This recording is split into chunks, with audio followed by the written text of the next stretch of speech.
October 14th, 1817. The Pemberton ballroom glittered like a jewel box that evening, its chandeliers cascading light across silks and satins, in every shade permitted to respectable ladies of quality. The orchestra played Mozart with precision, each note floating above the hum of conversation and the whisper of dancing slippers across polished floors. Eleanor Hartley stood at the periphery of this glittering world, a place she had occupied at every society gathering her father's wealth could purchase entrance to, and she had long since made peace with her position there.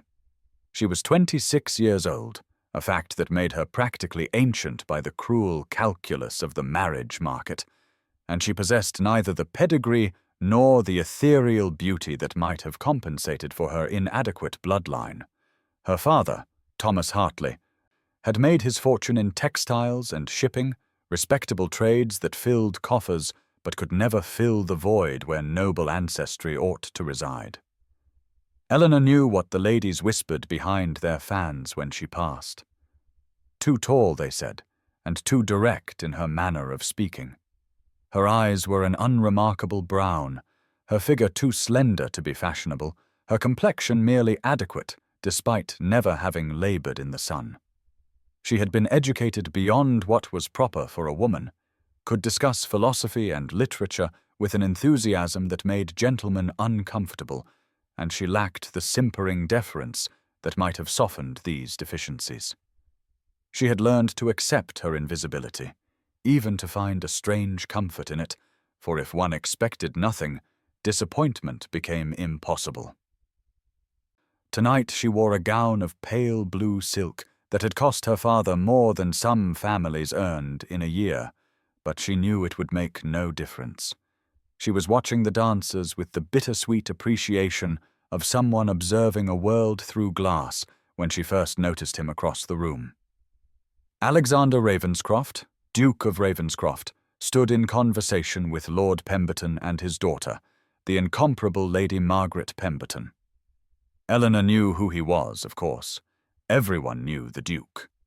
At 32, he remained London's most eligible bachelor, his continued unmarried state a source of speculation and hope among ambitious mothers throughout England. This evening, according to the gossip Eleanor had already overheard, he was expected to finally make his offer to Lady Pemberton, a match so perfect in its symmetry of rank and fortune that it seemed inevitable. Eleanor allowed herself to study him for just a moment. He was handsome in the classical manner, tall and broad-shouldered, his dark hair touched with distinguished silver at the temples. But it was something in his expression that caught her attention, a quality she recognized because she had seen it in her own mirror. He looked profoundly alone despite being surrounded by society's finest. As if feeling her gaze, his eyes suddenly lifted and met hers across the crowded ballroom. Eleanor's breath caught. For one impossible moment, the music and the crowd seemed to fade. And there was only that connection, that unexpected recognition passing between two people who should have remained strangers. Then someone spoke to him, breaking the spell. And Eleanor looked away, her heart beating foolishly fast, already scolding herself for daring to imagine that such a moment could mean anything at all. Alexander stood motionless for several heartbeats after their eyes met, aware that Lord Pemberton was still speaking beside him, but unable to process the words. There was something in the way that woman had looked at him, not with the calculated assessment he had grown accustomed to from society ladies measuring his worth in titles and estates, but with a startling directness that seemed to see past his position to something more fundamental. He found himself curious in a way he had not been curious about anything in a very long time. His life had become a series of obligations and expectations, each day measured out in dutiful calls and appropriate conversations. And he had been standing here this evening, steeling himself to fulfill yet another duty by offering for Lady Pemberton, a woman he respected but could never love. Yet now he felt a sudden wild impulse to do something entirely unexpected. He excused himself from Lord Pemberton with a murmured apology, and began walking across the ballroom floor, dimly aware of the heads turning to follow his progress, the whispers beginning to ripple outward from his path like stones thrown into still water. The young woman had looked away, her cheeks flushed, and was now studying the floor with apparent fascination. As he drew closer, he could see she was taller than fashionable, her figure slender in a pale blue gown that was expensive but not ostentatious, her dark hair arranged simply, without the elaborate styles other ladies favored. When he stopped before her, she looked up with an expression of such genuine surprise that he found himself smiling. "May I have the honor of this dance, miss?" he said, realizing even as he spoke that he did not know her name. She stared at him as though he had addressed her in a foreign language. "I believe you are mistaken, sir," she said quietly, her voice low and pleasant. "I am certain there are many ladies far more deserving of your attention." He held out his hand. "I am not mistaken. Will you dance with me?" It was not really a question. She glanced around as if seeking rescue, then back at his outstretched hand. "I am Eleanor Hartley," she said, and he understood immediately what she was telling him. Hartley, the merchant family. She was warning him of her unsuitability. "I am Ravenscroft," he replied simply. "And I would very much like to dance with you, Miss Hartley, if you will permit me." She hesitated one moment longer, then placed her gloved hand in his with a delicacy that suggested she expected him to withdraw the offer at any second. He led her on to the floor as the orchestra began a waltz, and when he placed his hand at her waist and took her other hand in his, he felt her trembling slightly. They began to move together, and he found she danced well, following his lead with natural grace. "Where did you learn to waltz so beautifully?" he asked.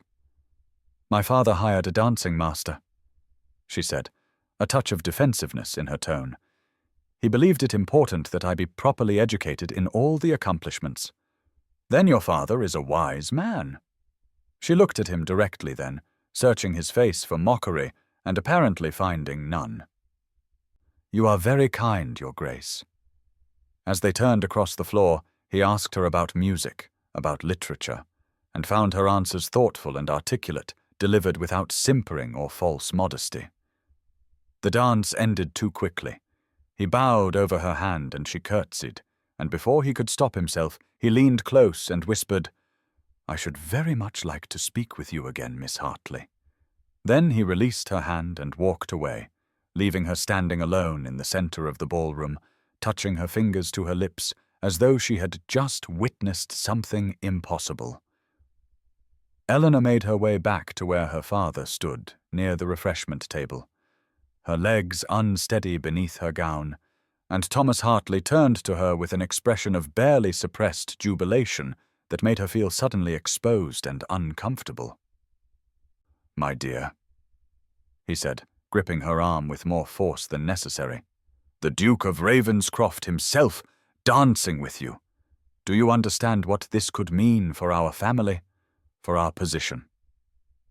Eleanor gently extracted her arm from his grasp, feeling a wave of something between embarrassment and sadness wash over her. "Father, please, it was merely a dance. Nothing more," she said quietly, but even as she spoke the words, she could feel the weight of dozens of eyes upon her, could hear the whispers beginning to circulate through the ballroom like a cold wind. Two ladies stood not 10 feet away, their fans raised to conceal their mouths, but not their voices, which carried with perfect clarity across the space between them.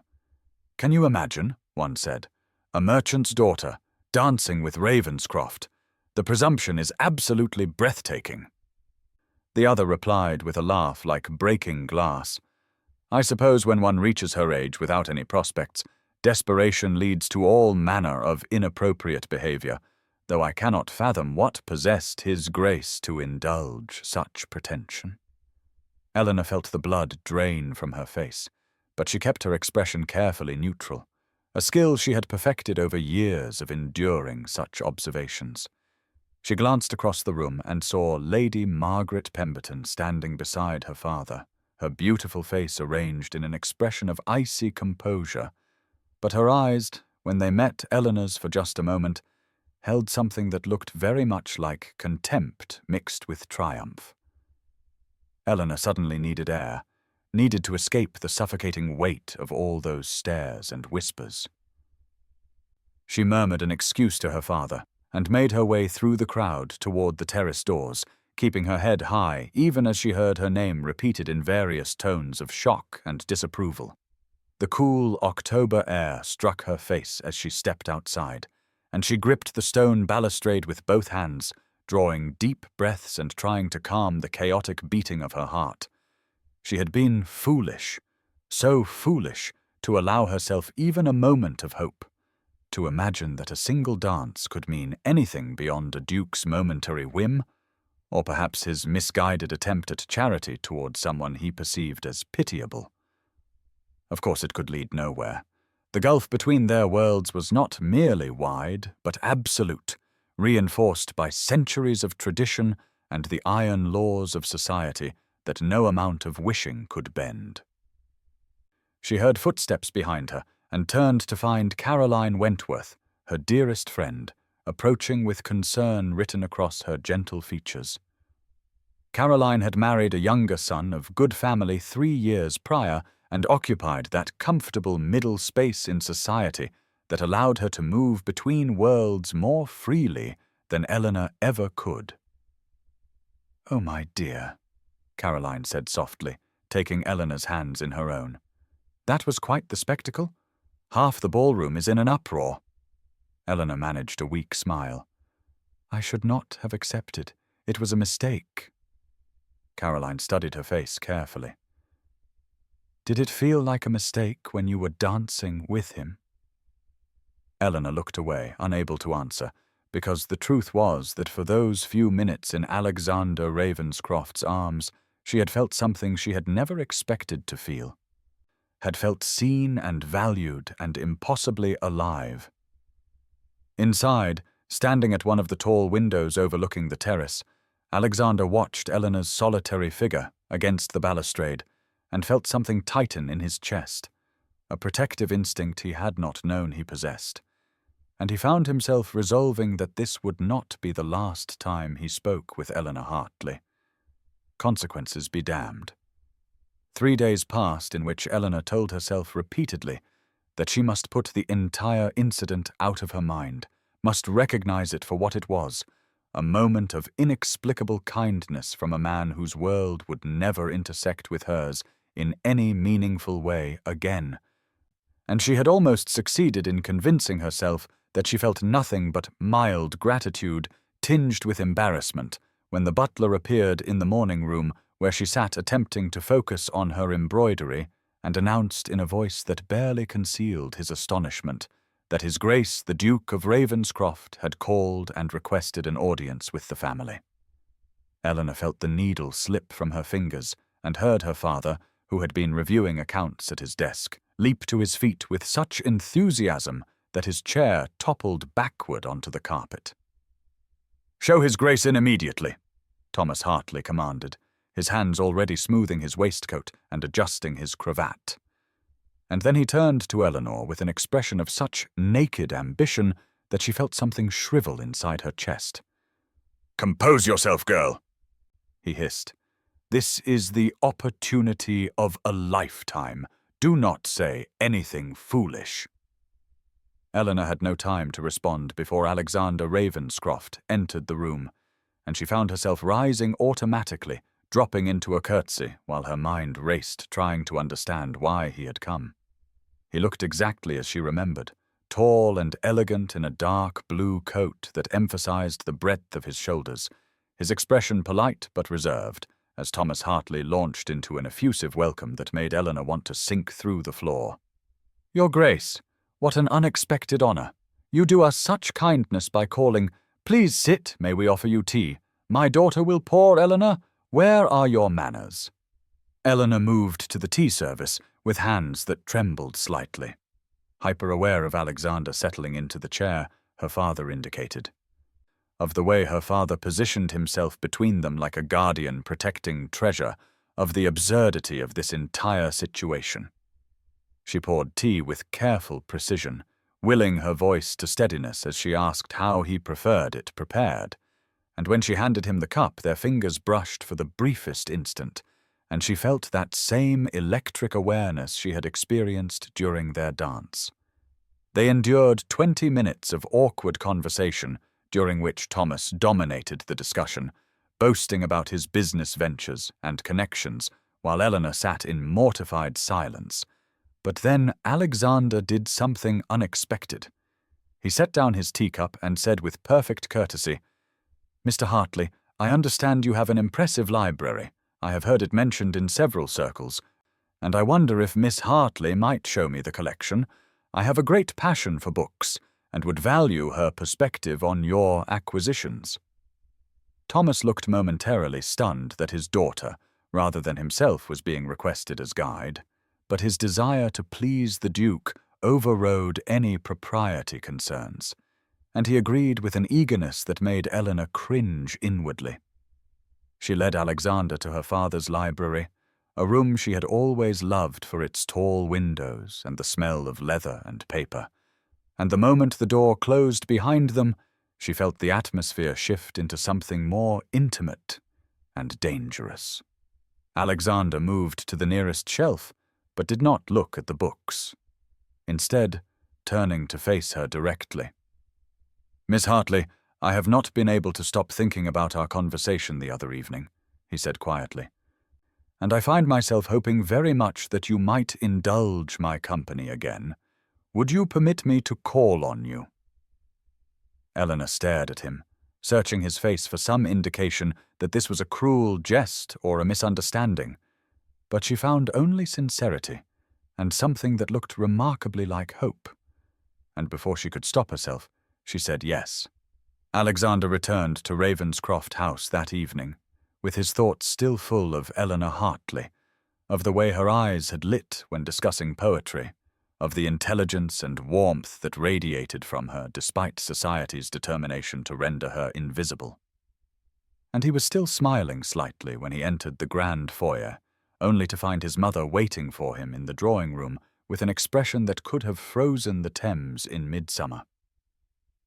The Dowager Duchess of Ravenscroft sat rigid in her chair, her silver hair perfectly arranged, her black mourning dress a stark contrast to the cream silk upholstery, and when she spoke her voice carried the weight of generations of aristocratic authority that had shaped Alexander from birth. "I have heard the most disturbing reports," she began without preamble, "that you have been seen calling upon the household of Thomas Hartley, a merchant, and furthermore that you danced with his daughter at the Pemberton ball. Please tell me these reports are exaggerated." Alexander felt his brief happiness evaporate as he faced his mother's fury, but he kept his voice steady as he replied, "They are not exaggerated. I have called upon the Hartleys. Miss Eleanor Hartley is a woman of remarkable intelligence and character, and I intend to continue the acquaintance." The dowager rose from her chair with such speed that her skirts rustled like an angry wind. "Have you lost your senses entirely?" she demanded. "You are the Duke of Ravenscroft. Your lineage can be traced back 8 generations without a single blot. Your father, God rest him, spent his entire life maintaining the dignity and purity of this family, and you would throw it all away for a merchant's daughter, a woman with no breeding, no connections, no name worth mentioning." Alexander felt anger beginning to rise in his chest, but he forced himself to remain calm. "Miss Hartley is educated, well-read, thoughtful and kind. She possesses qualities that matter far more than an accident of birth." His mother's laugh was bitter and sharp. "Qualities? You speak of qualities as though they could compensate for the absence of everything that truly matters. What will society say when the Duke of Ravenscroft marries beneath him? What will become of our standing, our influence? And have you forgotten your understanding with the Pembertons? Lady Margaret has been waiting for your proposal, Her family has every expectation that the alliance will be formalized. Alexander thought of Lady Margaret Pemberton with her perfect aristocratic beauty and her eyes like chips of ice, and he felt no pull of attraction or even basic warmth. "I have made no promise to Lady Margaret. There is no formal betrothal. But there is an understanding," his mother insisted, "an understanding forged between your father and Lord Pemberton before your father's death. You know he wished for that match. He spoke of it on his deathbed. He wanted to see the Ravenscroft and Pemberton lines united." The invocation of his father's final wishes struck deep, as his mother had known it would, and Alexander felt the familiar weight of duty settle onto his shoulders like a physical burden. His father had indeed expressed hope for the Pemberton match, had spoken of legacy and lineage and the responsibility of carrying forward a name unsullied by common blood. "Very well," Alexander heard himself say. "I will attend dinner with the Pembertons next week. I will give the matter proper consideration." His mother's expression softened slightly into something like relief. "That is all I ask," she said, "that you remember who you are and what you owe to those who came before you." That evening, Alexander sat across from Lady Margaret Pemberton in her family's formal dining room, surrounded by portraits of her noble ancestors, and engaged in 2 hours of conversation that confirmed everything he had begun to suspect, that they had absolutely nothing in common beyond their shared social standing.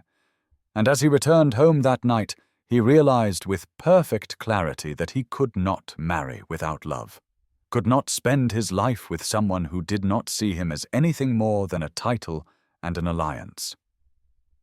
The 2 weeks that followed were both torturous and exhilarating for Eleanor, as Alexander called at the Hartley residence 4 more times, each visit stretching longer than propriety strictly allowed, and the gossip that had begun as whispers grew into a steady hum that followed Eleanor whenever she ventured out in society. Though she found she cared less about the speculation than she had imagined possible when faced with the reality of Alexander's attention. On the 6th of November, he arrived with an invitation that made her heart race, even as her practical mind warned her against hope. There was an exhibition at the British Museum featuring recently acquired Greek antiquities, and he wondered if she might accompany him, with appropriate chaperonage, of course, as he remembered her mentioning an interest in classical history during one of their conversations. Eleanor accepted with a composure she did not feel, and 2 days later found herself walking through the museum's marble halls with Caroline serving as chaperone, several discreet paces behind, close enough to preserve propriety, but far enough to allow genuine conversation. Alexander guided her to a display case containing fragments of pottery decorated with scenes from mythology, and as they stood side by side examining the delicate figures painted in ochre and black, Eleanor felt the entire world narrow to this moment, to the warmth radiating from his body mere inches from hers, to the sound of his voice as he spoke about beauty and impermanence, and the human desire to create things that outlast our brief lives.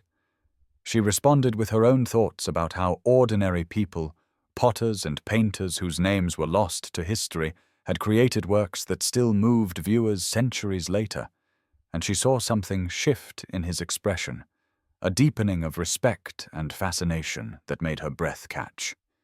They moved through the exhibition discussing philosophy and art and their own dreams for lives that mattered beyond social standing, and when they paused before a statue of Aphrodite emerging from stone, Alexander reached past her to point out a detail in the carving, and his hand brushed against hers, just the lightest contact of skin against skin, but Eleanor felt it like lightning through her entire body. She glanced up and found him looking at her rather than the statue, his grey eyes intense and searching. And in that moment, she knew with absolute certainty that he felt this connection as powerfully as she did, that whatever was growing between them had moved beyond curiosity or friendship into something far more dangerous. They stood frozen for a heartbeat, that stretched into eternity before Caroline's gentle cough reminded them of where they were, and Alexander stepped back with visible effort, his composure slightly rattled for the first time since Eleanor had known him. As they walked back through the museum toward the entrance, he asked if she might be willing to meet him for a walk in Hyde Park the following Wednesday, and despite every rational voice in her head warning her that she was courting heartbreak, despite knowing that society would never accept a union between them, despite the impossibility of any future together, Eleanor heard herself agree, and felt something bloom inside her chest that she had not allowed herself to feel in years, something that felt remarkably like hope. And for the first time since the night of the Pemberton ball, she permitted herself to imagine, just for a moment, a future in which Alexander Ravenscroft might truly be part of her life. The morning of November the 13th, 1817 arrived with the particular crispness that only London autumn could produce, the air cold enough to require a warm pelisse, but the sky bright with weak sunshine that turned the fallen leaves in Hyde Park into scattered coins of gold and russet. And Eleanor stood at the park entrance with Caroline beside her, feeling her heart beat faster than the chill alone could justify as she watched the path for Alexander's arrival. Caroline squeezed her arm gently, a gesture of support and understanding, and murmured that she would maintain a discreet distance as always, close enough to preserve propriety, but far enough to allow genuine conversation, and Eleanor felt a rush of gratitude for her friend's unwavering support in this impossible situation. Alexander appeared on the path at precisely the appointed hour, his tall figure unmistakable even at a distance, and when he reached them and bowed with that combination of formality and warmth that characterized all his interactions with her, Eleanor felt the now familiar sensation of the world narrowing until only he existed in clear focus while everything else blurred into soft background. They began to walk along the serpentine path that wound through the park, past couples taking their own constitutional strolls, and nursemaids with their charges feeding ducks at the pond, and for several minutes they spoke of inconsequential things, the weather and the changing season, and a concert she had attended. But beneath the polite surface, Eleanor sensed something deeper waiting to emerge. It was Alexander who finally broached the subject that clearly weighed on his mind, his voice dropping lower as he said, "I have been thinking a great deal about loneliness, about how it is possible to be surrounded by people constantly, and yet feel utterly alone. Do you know that feeling, Miss Hartley?" Eleanor glanced at him and saw in his expression a vulnerability she had not witnessed before, and she found herself answering with an honesty that surprised her. "I know it well," she said quietly, "though I suspect our experiences of it differ considerably. You are lonely at the center of society's attention, while I am lonely at its periphery. Yet perhaps the result is much the same. The sense that no one truly sees who you are beneath the surface." Alexander stopped walking and turned to face her fully, and his grey eyes held such intensity that Eleanor felt her breath catch.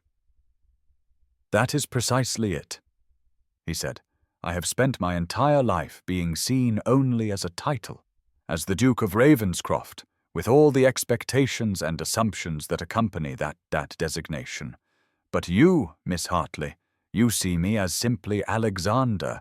You engage with my thoughts and ideas rather than my lineage, and I cannot express what that means to me." Eleanor felt tears prick her eyes at the raw emotion in his voice, and she was about to respond when the sound of carriage wheels on gravel interrupted them, and they both turned to see an elegant barouche drawing to a halt nearby. And Eleanor's stomach dropped when she recognized Lady Margaret Pemberton seated within, her beautiful face arranged in an expression of cold calculation. Alexander stiffened beside her, but did not step away as Lady Pemberton called out in a voice like crystallized honey, "Your Grace, what a pleasant surprise to encounter you here. And is this your little merchant friend? How charming that you take such democratic walks." Eleanor felt the insult land like a physical blow, the dismissive tone and the word little calculated to diminish her. But before she could formulate any response, Alexander moved half a step closer to her side and said with perfect clarity and unmistakable firmness, "Miss Eleanor Hartley is indeed my friend, Lady Pemberton, and I consider myself fortunate in her company. Now, if you will excuse us, we were in the midst of a private conversation." He offered Eleanor his arm, and as she took it and they walked away together, leaving Lady Pemberton staring after them in shock, Eleanor understood with perfect clarity that Alexander had just made a choice, and that choice was her. The morning after their encounter with Lady Pemberton in the park, Eleanor descended to the breakfast room to find her father already seated at the table with papers spread before him, and an expression of barely contained excitement that immediately filled her with unease. For she recognized that look, the gleam in his eye that spoke of calculations and schemes, of seeing opportunities where she saw only the fragile beginnings of genuine connection. Thomas Hartley looked up as she entered and gestured for her to sit. His voice hearty with false casualness as he said, "The Duke called 4 times in these past 2 weeks, Eleanor, and now walks with you in public parks. Surely you understand what this means, what we must do to secure his intentions." Eleanor felt her stomach tighten as she poured tea with hands that wanted to tremble, and she said carefully, "Father, I understand that you see possibility in his attentions, but I must ask you to let this develop naturally, without schemes or pressure." Thomas set down his coffee cup with more force than necessary, his merchant's practicality overriding any sentiment, and said, "Develop naturally, my dear girl. Do you think dukes court merchants' daughters out of the goodness of their hearts without encouragement, without the understanding that certain advantages might follow? I have already drafted a letter to mention my shipping connections and the potential for mutually beneficial arrangements." The words hit Eleanor like cold water, the revelation that her father saw Alexander's interest in her as merely a path to business connections and social elevation, and she felt something rebel inside her chest as she said with quiet firmness, "You will send no such letter, Father.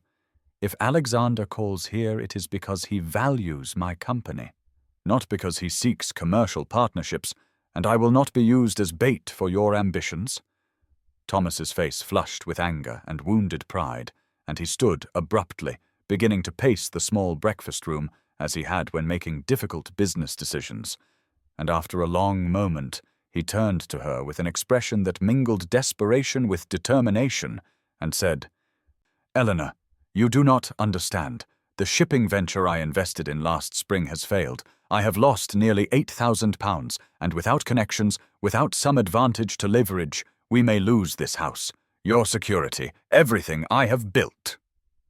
Eleanor felt the world shift beneath her as the truth emerged, the real reason behind her father's sudden enthusiasm for Alexander's attentions, and she was torn between sympathy for his predicament and fury at being reduced to a commodity to be traded for financial stability. And she opened her mouth to respond when the butler appeared at the door to announce that His Grace the Duke of Ravenscroft had called and was waiting in the drawing-room. Thomas's expression transformed instantly into obsequious delight, and he moved toward the door, saying, "Excellent, excellent. I shall receive him immediately." But Eleanor stood and said with a firmness that surprised them both, "No, Father, I will receive him alone, and you will give us privacy." Thomas started to object, clearly seeing this as his opportunity to insinuate himself into Alexander's favor. But something in Eleanor's expression must have conveyed her seriousness, because he reluctantly nodded and said, "Very well. But Eleanor, remember what is at stake here, for all of us." She walked to the drawing-room with her heart heavy with conflicting emotions, love for her father warring with anger at his manipulation, hope for what Alexander might represent against fear that she was being used and perhaps using him in return. And when she entered to find him standing by the window, his profile noble and concerned in the morning light. He turned immediately and crossed to her, and he must have seen something in her expression, because his first words were, "Eleanor, what has happened? You look distressed. Are you well?" Eleanor moved to the center of the drawing room, where the morning light fell in pale rectangles across the carpet, and she found herself unable to meet Alexander's concerned grey eyes as she struggled with how much to reveal, how much to burden him with the sordid reality of her father's financial desperation and social scheming. And after a long moment, she said quietly, "My father has certain expectations regarding your visits here, expectations I do not share and cannot support, and I fear you may be caught in a situation not of your making." Alexander crossed to her immediately, stopping at a respectful distance but close enough that she could see the intensity in his expression, and he said, "Eleanor, please speak plainly. I would know what troubles you." She took a breath and forced herself to meet his gaze, and the words came in a rush. "My father sees your interest in me as an opportunity for business connections and social advancement. He has suffered financial losses and believes that a connection to you might salvage his position, and I cannot bear the thought that your kindness to me might be misconstrued or manipulated for purposes that have nothing to do with genuine regard." Alexander was quiet for a long moment, and Eleanor felt her heart sink, certain that he would now withdraw, that the revelation of her father's mercenary calculations would disgust him. But instead he stepped closer and said with careful deliberation, "Eleanor, I must tell you something, and I ask that you hear me fully before you respond." She nodded, her throat tight with apprehension, and Alexander continued, his voice low and earnest.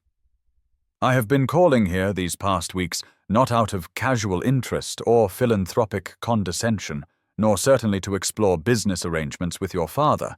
I have come because, from the moment we danced at the Pemberton ball, I have been unable to think of little else but you, your intelligence, your honesty, the way you see the world with such clarity and compassion, and I find myself drawn to you in a way I have never experienced with any woman of my acquaintance." Eleanor felt tears spring to her eyes as she shook her head and said, "Alexander, you must not say such things.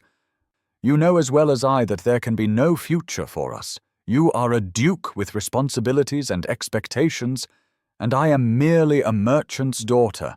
We inhabit different worlds that cannot be reconciled no matter what our personal feelings might be." He reached out then and took her hand, the first time he had touched her beyond the formality of a dance, and the contact sent warmth flooding through her entire body as he said, "I know all the reasons why this is impossible. My mother has enumerated them at great length. Society would condemn us. My family would consider it a betrayal of our lineage. And yet, Eleanor, none of those arguments seem to matter when set against the simple truth that I love you." The words hung in the air between them, more shocking than any scandal, more precious than any title. And Eleanor found herself unable to speak through her tears as Alexander continued, "I love you, Eleanor Hartley. I love your mind and your heart and your courage. I love the way you challenge me and see me as simply a man rather than a collection of duties and expectations. And I know this declaration places an impossible burden on you, but I could not continue without speaking the truth." Eleanor withdrew her hand gently and turned away, wrapping her arms around herself, as if to hold together a heart that felt ready to break, and through her tears she said, "I love you too. Alexander, I have loved you almost from the first moment we spoke. But loving you changes nothing about the reality of our situations. You have responsibilities to your family and your name, and I will not be the woman who ruins you or forces you to choose between duty and desire." He came to stand behind her, not touching, but close enough that she could feel his presence like warmth from a fire. And he said, What if I told you I have already begun to consider what it would mean to choose? That I have been unable to sleep for thinking of what might be possible if I were willing to sacrifice position for happiness. She turned then to face him, seeing in his expression both anguish and determination, and she said, "I could not live with myself if you made such a sacrifice and came to regret it. If you woke one day and realized what you had given up for a merchant's daughter who could never replace what you had lost."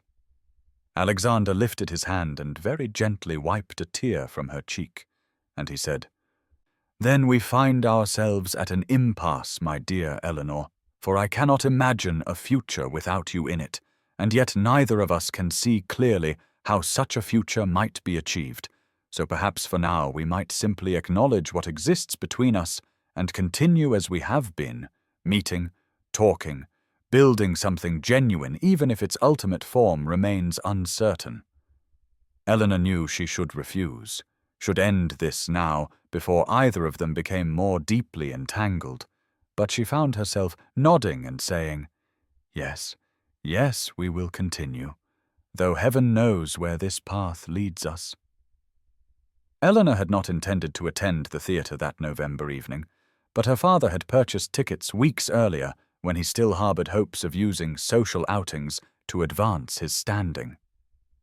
And Thomas Hartley insisted that they maintain appearances despite the uncertain nature of Eleanor's understanding with Alexander, so she found herself seated in the merchant section of the Theatre Royal on a cold Wednesday night, wearing her best gown of deep blue silk and trying not to scan the aristocratic boxes for a familiar profile. The play was a comedy by Sheridan, something about scandal and misunderstanding that felt painfully apt given her own circumstances, and Eleanor forced herself to focus on the stage rather than on the glittering tiers above, where the nobility sat in their private boxes, separated from the common theatre patrons by both physical distance and unbridgeable social chasms. The first act passed pleasantly enough, the actors skilled and the dialogue witty, and Eleanor felt herself relaxing into the entertainment until the intermission brought the house lights up and she saw him, Alexander in the Ravenscroft family box, with the Dowager Duchess on his left and Lady Pemberton on his right, the three of them a portrait of aristocratic perfection that made Eleanor's heart contract with sudden painful recognition of just how impossible their situation truly was. Alexander had not seen her yet, his attention caught by something his mother was saying, his expression polite but distant, and Eleanor found herself studying Lady Pemberton with a kind of sick fascination, noting the woman's flawless posture, her gown of ivory silk that probably cost more than Eleanor's entire wardrobe, the way she touched Alexander's arm with casual possession as if she had every right to his attention. Eleanor forced herself to look away and rose with the rest of the audience to stretch and move about during the interval, and she had just entered the crowded lobby with her father when she heard the voices, a cluster of aristocratic ladies near the refreshment table, speaking in tones just loud enough to carry. "That is the Hartley girl, is it not? The one who has been receiving the Duke of Ravenscroft?" said a woman in peacock blue, her vowels clipped with disdain. "The merchant's daughter with aspirations above her station," confirmed another, this one in purple with ostrich feathers nodding in her elaborate hair. "My dear," said a third voice that Eleanor recognized with cold dread as belonging to Lady Ashford, a particular friend of the Dowager Duchess. One might pity her delusion if it were not so brazenly inappropriate. The poor creature actually seems to believe a duke might consider her worthy of serious attention, as if education and a pretty face could compensate for the absolute absence of breeding or consequence. Eleanor felt the words strike like physical blows, and she was frozen in place as the women continued, their cruel amusement building on itself. "I heard she has been reading philosophy with him. Can you imagine? As if intellectual pretensions could disguise her fundamental unsuitability," said Lady Ashford. "The Dowager is beside herself, naturally. She had quite settled on the Pemberton match, and now her son wastes his time with this merchant's nobody. Thomas Hartley had heard as well, and his face flushed with anger and humiliation as he gripped Eleanor's arm. Whether to support her or himself was unclear, and Eleanor felt tears burning behind her eyes, even as she lifted her chin and tried to move past the cruel circle of aristocratic judgment. She made it perhaps 10 steps before her composure broke, and she turned blindly toward the theater's exterior doors, needing air, needing escape, needing to be anywhere but here, where her presumption was so publicly mocked. She pushed through the crowd, hearing her father calling behind her, but unable to stop, unable to face the pity or anger in his expression, and she had nearly reached the doors when she heard another voice, one that made her stop even through her distress. "Eleanor!" Alexander's voice, urgent and concerned, and she turned to see him pushing through the crowd toward her, having somehow seen from his box, or perhaps descended during the intermission, and the sight of him here, leaving his family and Lady Pemberton to pursue her through the public lobby, only made her tears fall faster, because she knew what it would cost him, what scandal it would create. She shook her head and fled through the doors into the cold November night, and she was standing on the theatre steps trying to breathe when he emerged behind her and said her name again, and when she turned he was there, his expression fierce with protectiveness and anger, not at her, but for her. And he said, "I saw them. I saw what those women did, and I went to them immediately and told them that they had just insulted the woman I intend to marry, that their cruelty was a stain on whatever nobility they claimed to possess, and that if they valued my regard or my family's continued civility, they would never again speak your name with anything but respect." The morning after the theatre incident brought Alexander no peace, for he had barely returned to Ravenscroft House when his mother summoned him to her private sitting room, a chamber done in crimson and gold that had always seemed to him more throne room than domestic space, and the Dowager Duchess sat rigid in her chair with an expression of such controlled fury that Alexander knew the confrontation he had been dreading had finally arrived. "You have humiliated this family beyond measure," she began without preamble, her voice cold as winter stone, "publicly declaring your intention to marry a merchant's daughter in front of half of London society, abandoning Lady Pemberton and your family obligations as if they were nothing, as if centuries of Ravenscroft dignity and honour meant less to you than your infatuation with a woman of no consequence whatsoever." Alexander stood before her feeling suddenly like a boy again, called to account for some childhood transgression, but he forced himself to meet her gaze steadily, and said, "Eleanor Hartley is a woman of remarkable character and intelligence, and I will not apologize for loving her or for defending her against cruel gossip." The Dowager rose from her chair with such force that her skirts rustled like battle flags, and she crossed to where Alexander stood, and said with terrible precision, "You will listen to me now, Alexander, for I am going to make this perfectly clear. You are the Duke of Ravenscroft. You hold a title that extends back 7 generations. You are responsible for 12 estates, 4,000 acres of land, and the livelihoods of nearly 600 tenant families. Your duty is not to your own happiness, but to the preservation and continuation of this family's name and position. And that duty requires you to marry appropriately within your own class, to a woman whose bloodline is equal to your own." Alexander felt the weight of her words settling on his shoulders like chains he had worn so long he had forgotten their presence, and he thought of his father on his deathbed, extracting promises about duty and legacy, thought of the portrait gallery with its stern-faced ancestors, whose eyes seemed to follow him with judgment, thought of the hundreds of people whose welfare depended on the Ravenscroft estates remaining stable and prosperous. "Mother," he said carefully, "I understand the responsibilities that come with my position, but surely there must be a way to honor those responsibilities while also choosing a wife I can respect and love." The Dowager laughed, a harsh sound without humor, and she said, "Love, you speak of love as if it were a consideration of any importance. I did not love your father when we married. It was a dynastic alliance that benefited both families and produced 2 sons to carry on the bloodline. Love came later if it came at all, but duty always came first." She returned to her chair and regarded him with eyes that held equal parts anger and something that might have been desperate fear.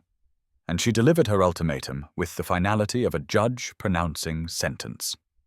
"You will end this association with Miss Hartley immediately.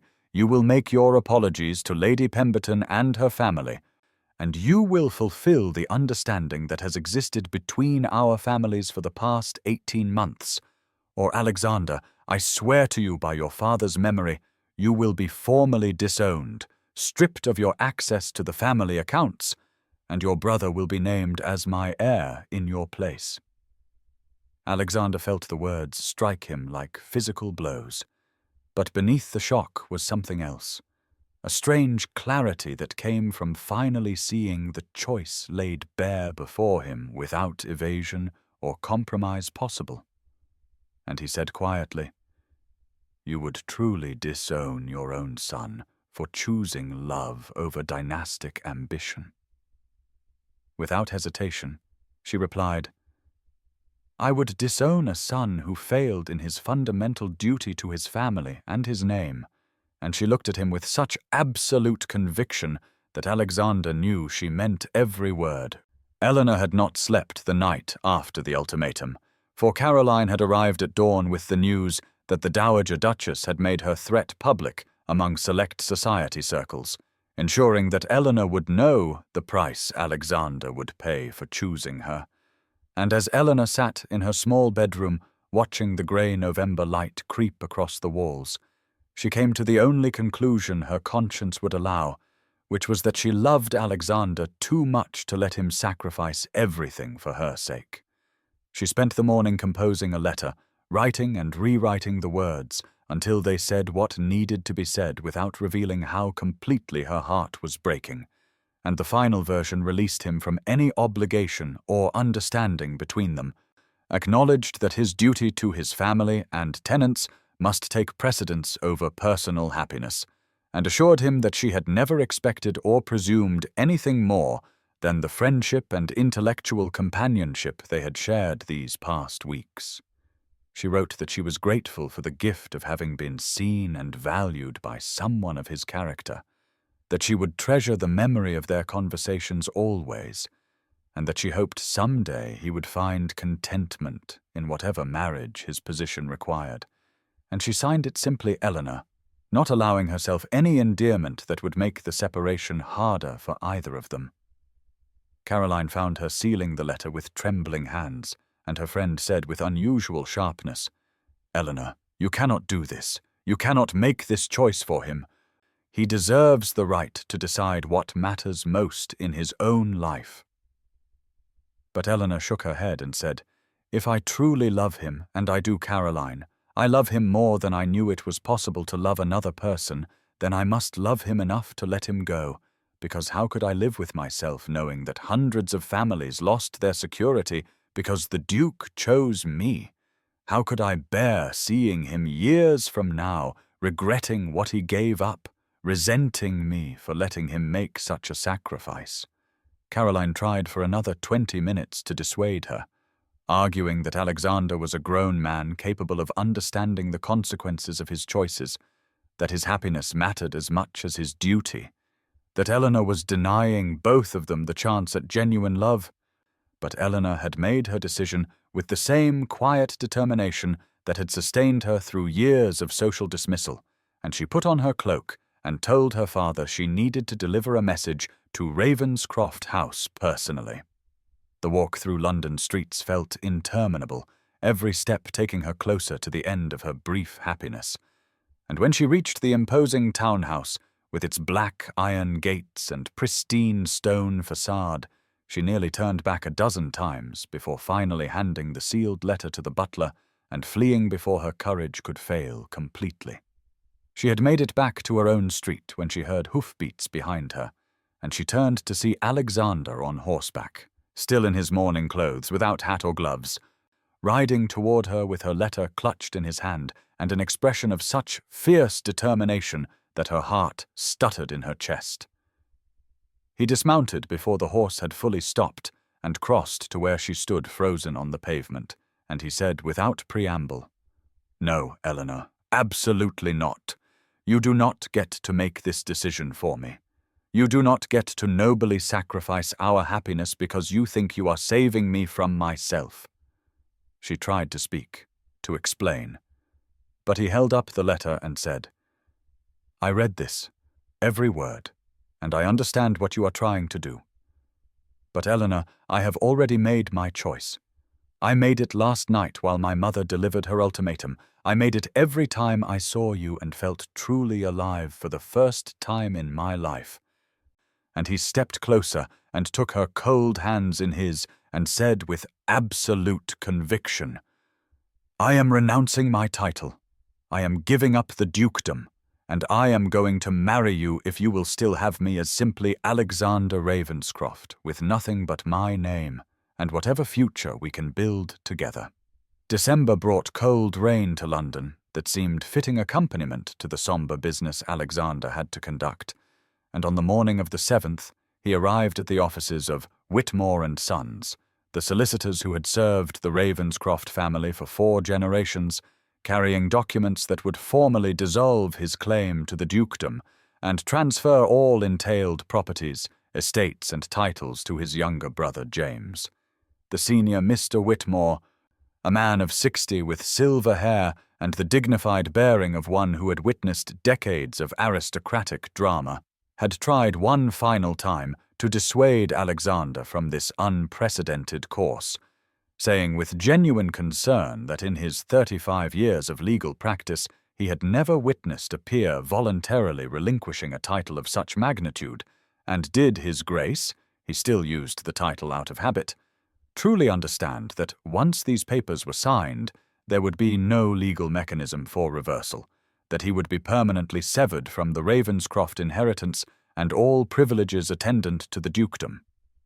Alexander had nodded and said simply, "I understand completely, Mr. Whitmore, and I have never been more certain of any decision in my life," and as he sat at the massive oak desk to review the documents one final time, his mind drifted to memories of his childhood, running through the portrait gallery at Ravenscroft Hall while his father called after him about dignity and decorum, learning to ride on the estate grounds where every tree and stone wall had been Ravenscroft property for 200 years, sitting in his father's study at age 10 while the old Duke explained with absolute solemnity that their family name carried responsibilities that superseded personal desire or individual happiness. He remembered his father's final weeks, the wasting illness that had stolen his strength, but never his conviction about duty. Remembered holding the frail hand while extracting promises about preserving the family legacy, about choosing a wife of appropriate rank, about never bringing scandal or diminishment to the Ravenscroft name.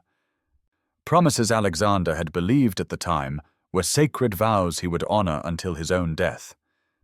But as he looked at the legal documents before him, written in precise copperplate hand detailing the transfer of 12 estates totaling 4,000 acres, the relinquishment of his seat in the House of Lords, the formal renunciation of the title Duke of Ravenscroft, and all subsidiary honors, Alexander felt not grief, but rather a profound clarity about what truly mattered, because somewhere in London Eleanor Hartley was waiting, the woman who had seen him not as a title or a collection of properties, but as Alexander, as a man who loved philosophy and could debate for hours about poetry, who laughed at her wit and valued her intelligence, who felt more himself in her presence than he had ever felt in any ballroom or estate office.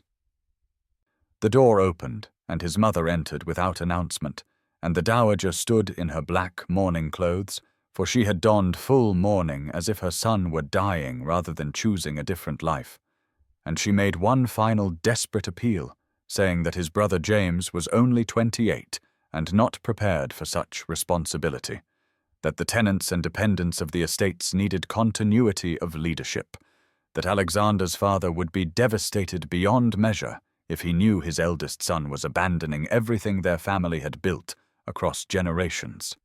Alexander rose and faced her and said with steady compassion, "Mother, James has been trained in estate management since he was 15. He knows every property as well as I do, perhaps better because he has always loved that work in a way I never did. And he will be a far better duke than I would have been while harboring resentment and regret. And as for father, I hope wherever he is now, he understands that I tried to honor duty, but I cannot sacrifice love, not for any title or any fortune or any expectation." She looked at him with eyes that held both fury and something resembling grudging respect. And she said, "You are throwing away everything for a merchant's daughter." And he replied simply, "No, mother, I am choosing everything that matters for the woman I love." And there was nothing more to say between them.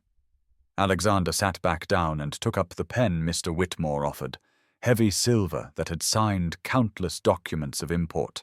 And with 3 signatures on 3 separate pages, he ceased to be the Duke of Ravenscroft and became simply Mr. Alexander Ravenscroft, gentleman of independent but modest means. And when he walked out of that office into the cold December rain, he felt lighter than he had in years. The news spread through London society with the speed and ferocity of wildfire, jumping from house to house, beginning in the drawing rooms of Mayfair and spreading outward through every level of the aristocracy, until by tea-time on December 8th there was not a household in fashionable society that had not heard the unprecedented, shocking, absolutely scandalous news that the Duke of Ravenscroft had voluntarily renounced his title for a merchant's daughter. In the Pemberton residence, Lady Pemberton received the intelligence from her mother with a face that went from pale to scarlet and back to white again, and she said in a voice trembling with fury and humiliation that she had been made a laughing-stock, that everyone would assume the Duke had found her so intolerable that he preferred to give up a dukedom rather than marry her. And her mother tried to console her by saying that at least she had been spared marriage to a man clearly deranged by inappropriate passion. But Lady Pemberton swept from the room and was not seen for 3 days, pleading illness to avoid the pitying and curious looks she knew would follow her everywhere. At various other establishments throughout London, reactions ranged from shock to outrage to scandalized fascination, with older matrons declaring it an affront to every principle of social order, their husbands muttering about the corruption of duty and the dangerous precedent. Such romantic nonsense might set for impressionable younger sons, while a few secret romantics, mostly younger women, trapped in loveless dynastic arrangements of their own, felt something stirring in their chests that they dared not name, but that felt remarkably like hope, or perhaps envy. The gossip at Lady Hertford's card party that evening reached such fevered intensity that no one paid proper attention to their hands, and Mrs. Ashford said she had it on good authority that the Hartley girl had used some form of enchantment or manipulation, because what other explanation could account for a duke behaving so irrationally? To which Miss Thornhill replied with unusual spirit that perhaps the explanation was simply love, which earned her such withering looks that she subsided into silence, but did not retract her statement. In the Hartley residence on a far more modest street, Eleanor sat in the drawing-room, where she had been since Caroline arrived at noon with the news, and she felt as though she were drowning in a sea of conflicting emotions, guilt that Alexander had sacrificed so much warring with joy that he had chosen her, terror about their uncertain future without his wealth and position competing with gratitude for such absolute proof of his love. And she kept saying to Caroline, in a voice edged with panic, that she had tried to release him, that she had given him the opportunity to choose duty. But what if years from now he regretted this decision? What if he came to resent her for the loss of everything he had been born to expect? Caroline was attempting to provide reassurance when they heard a commotion at the front door. Thomas Hartley's voice raised in flustered welcome, and then the drawing-room door opened, and Alexander stood there, still in his greatcoat, with rain glistening in his dark hair, and Eleanor rose on trembling legs as he crossed to her, with an expression of such unwavering determination and love that her fears quieted even before he took her hands in his and said, "Eleanor Hartley, I am no longer a duke. I have no title and no grand estates. I am simply Alexander Ravenscroft with a modest income and uncertain prospects. But I am entirely my own man at last, free to choose my own future, and I choose you. I will always choose you, and if you will have me, I would very much like to ask your father for permission to make you my wife." Caroline excused herself with a meaningful look that Eleanor barely registered. And then the drawing-room door closed, and they were truly alone, and Alexander crossed the space between them with measured steps that seemed both urgent and reverent, still wearing his rain-dampened greatcoat because he had not paused even to remove it before coming to her. And Eleanor found herself unable to speak as he took both her hands in his and said with perfect clarity, "Miss Hartley, Eleanor, I have done what I told you I would do. I have renounced the dukedom and all that came with it, and I come to you now not as a peer of the realm, but as a man who loves you beyond all reason, beyond all expectation, beyond anything I ever imagined I could feel. And if you will have me, if you can forgive the upheaval my feelings have caused in your life, I would be the most honored of men to make you my wife." Eleanor felt tears spilling down her cheeks even as she tried to form words, because the joy warring with guilt was nearly overwhelming, and she said in a trembling voice, "Alexander, you have given up everything, your title, your estates, your position in society. What if someday you regret this choice? What if you wake one morning and resent me for what you sacrificed? I could not bear to be the cause of your unhappiness after you have shown me what true happiness means." He released one of her hands to gently cup her face, wiping away her tears with his thumb, and his expression held such certainty that her doubts quieted even as he spoke, saying, "Eleanor, listen to me carefully because I need you to understand this completely. I have not given up everything. I have given up a collection of properties and a hereditary title, things I was born to through no merit or choice of my own. But what I have gained is the freedom to choose my own life, to love whom I wish, to build something of my own making rather than simply stewarding what others built before me. And most importantly, I have gained you, the possibility of you, the hope of a life with a woman who sees me as Alexander rather than as the Duke of Ravenscroft. And that is worth more than any estate or any seat in Parliament or any invitation to court." She searched his face for any shadow of doubt or regret, and found only steady love and absolute conviction. And she said softly, "Are you certain? Truly certain? Because once we marry there will be no going back. Society will never fully forgive either of us." And he smiled and said, "I am more certain of this than I have been of anything in my entire life." And then, to her complete astonishment, he lowered himself to one knee there in her father's modest drawing-room, assuming the traditional posture of proposal despite having already relinquished every privilege that title had granted him, and he drew from his waistcoat pocket a simple gold ring, not the elaborate Ravenscroft heirloom his mother had been guarding for his future duchess, but a plain band he must have purchased himself, and he said with formal grace, "Eleanor Hartley, would you do me the very great honor of becoming my wife, of allowing me to spend the rest of my life proving to you that you are worth every sacrifice and more?" And Eleanor felt her heart so full she thought it might burst as she nodded and said through her tears, "Yes, Alexander, yes, I will marry you." And he slipped the simple gold ring onto her finger where it settled as though it had always belonged there, and then he rose and pulled her into his arms and kissed her for the first time, a tender meeting of lips that tasted of rain and salt tears and absolute promise.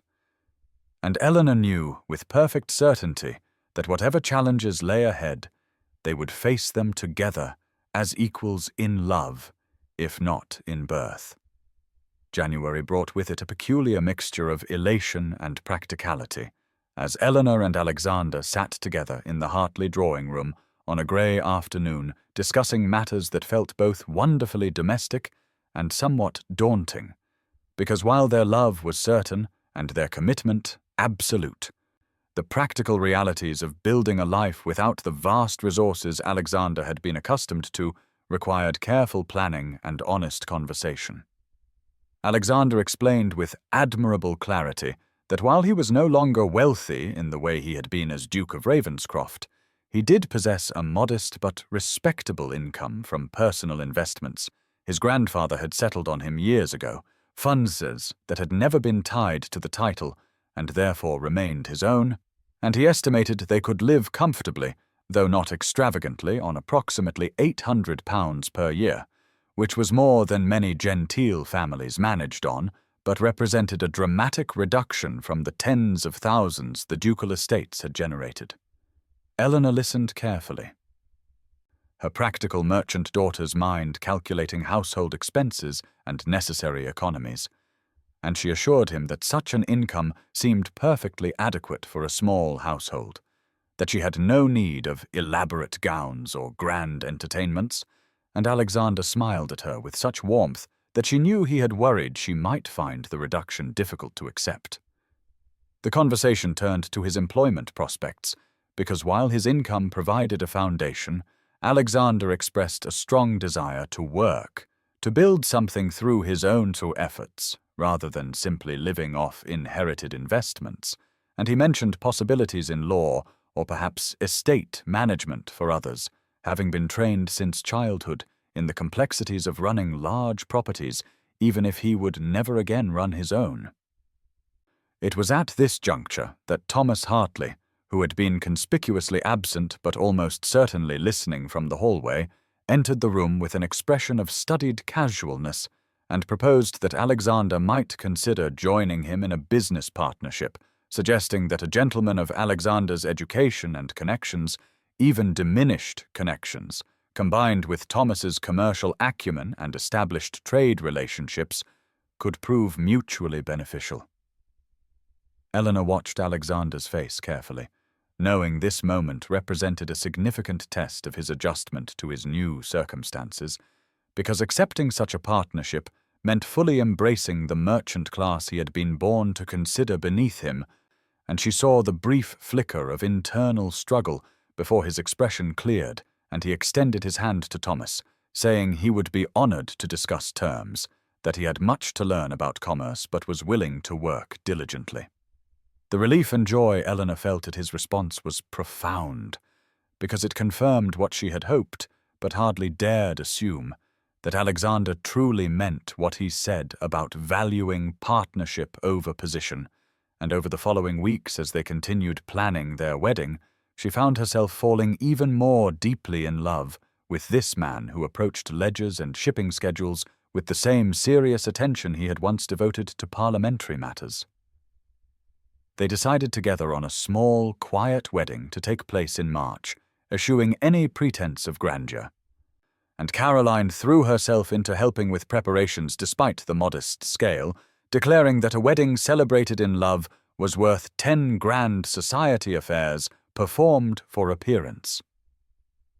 Eleanor noticed with some sadness, but no real regret, that the trickle of invitations from society households, never abundant but not entirely absent before, dried up completely once her engagement to the former Duke became known.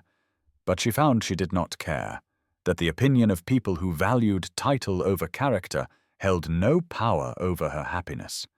And when she and Alexander sat together in the evenings, discussing their future home, their values, their hopes for the life they would build together as true equals in every sense that mattered, She knew with perfect certainty that they had chosen correctly. And on a cold evening in late January, they set their wedding date for March 15th, the beginning of spring and the beginning of everything. The Dowager Duchess of Ravenscroft sat in the withdrawing room of the house that was no longer her son's, the late February light filtering through windows she had looked through for 30 years, and felt the sharp ache of absence that had settled in her chest since Alexander had signed away his title and walked out of her life with a finality that terrified her more than she would ever admit aloud. She had told herself for weeks that her fury was righteous, that her son had betrayed centuries of family legacy and dishonored his father's memory. But in the quiet moments when her companions had departed and the servants had withdrawn, she found herself remembering not the duties of a duchess, but the simple joy of a mother watching her child laugh. And she realized with growing discomfort that she had not seen Alexander truly happy in years. Perhaps not since he was a boy, before the weight of expectation had settled on his shoulders like armor.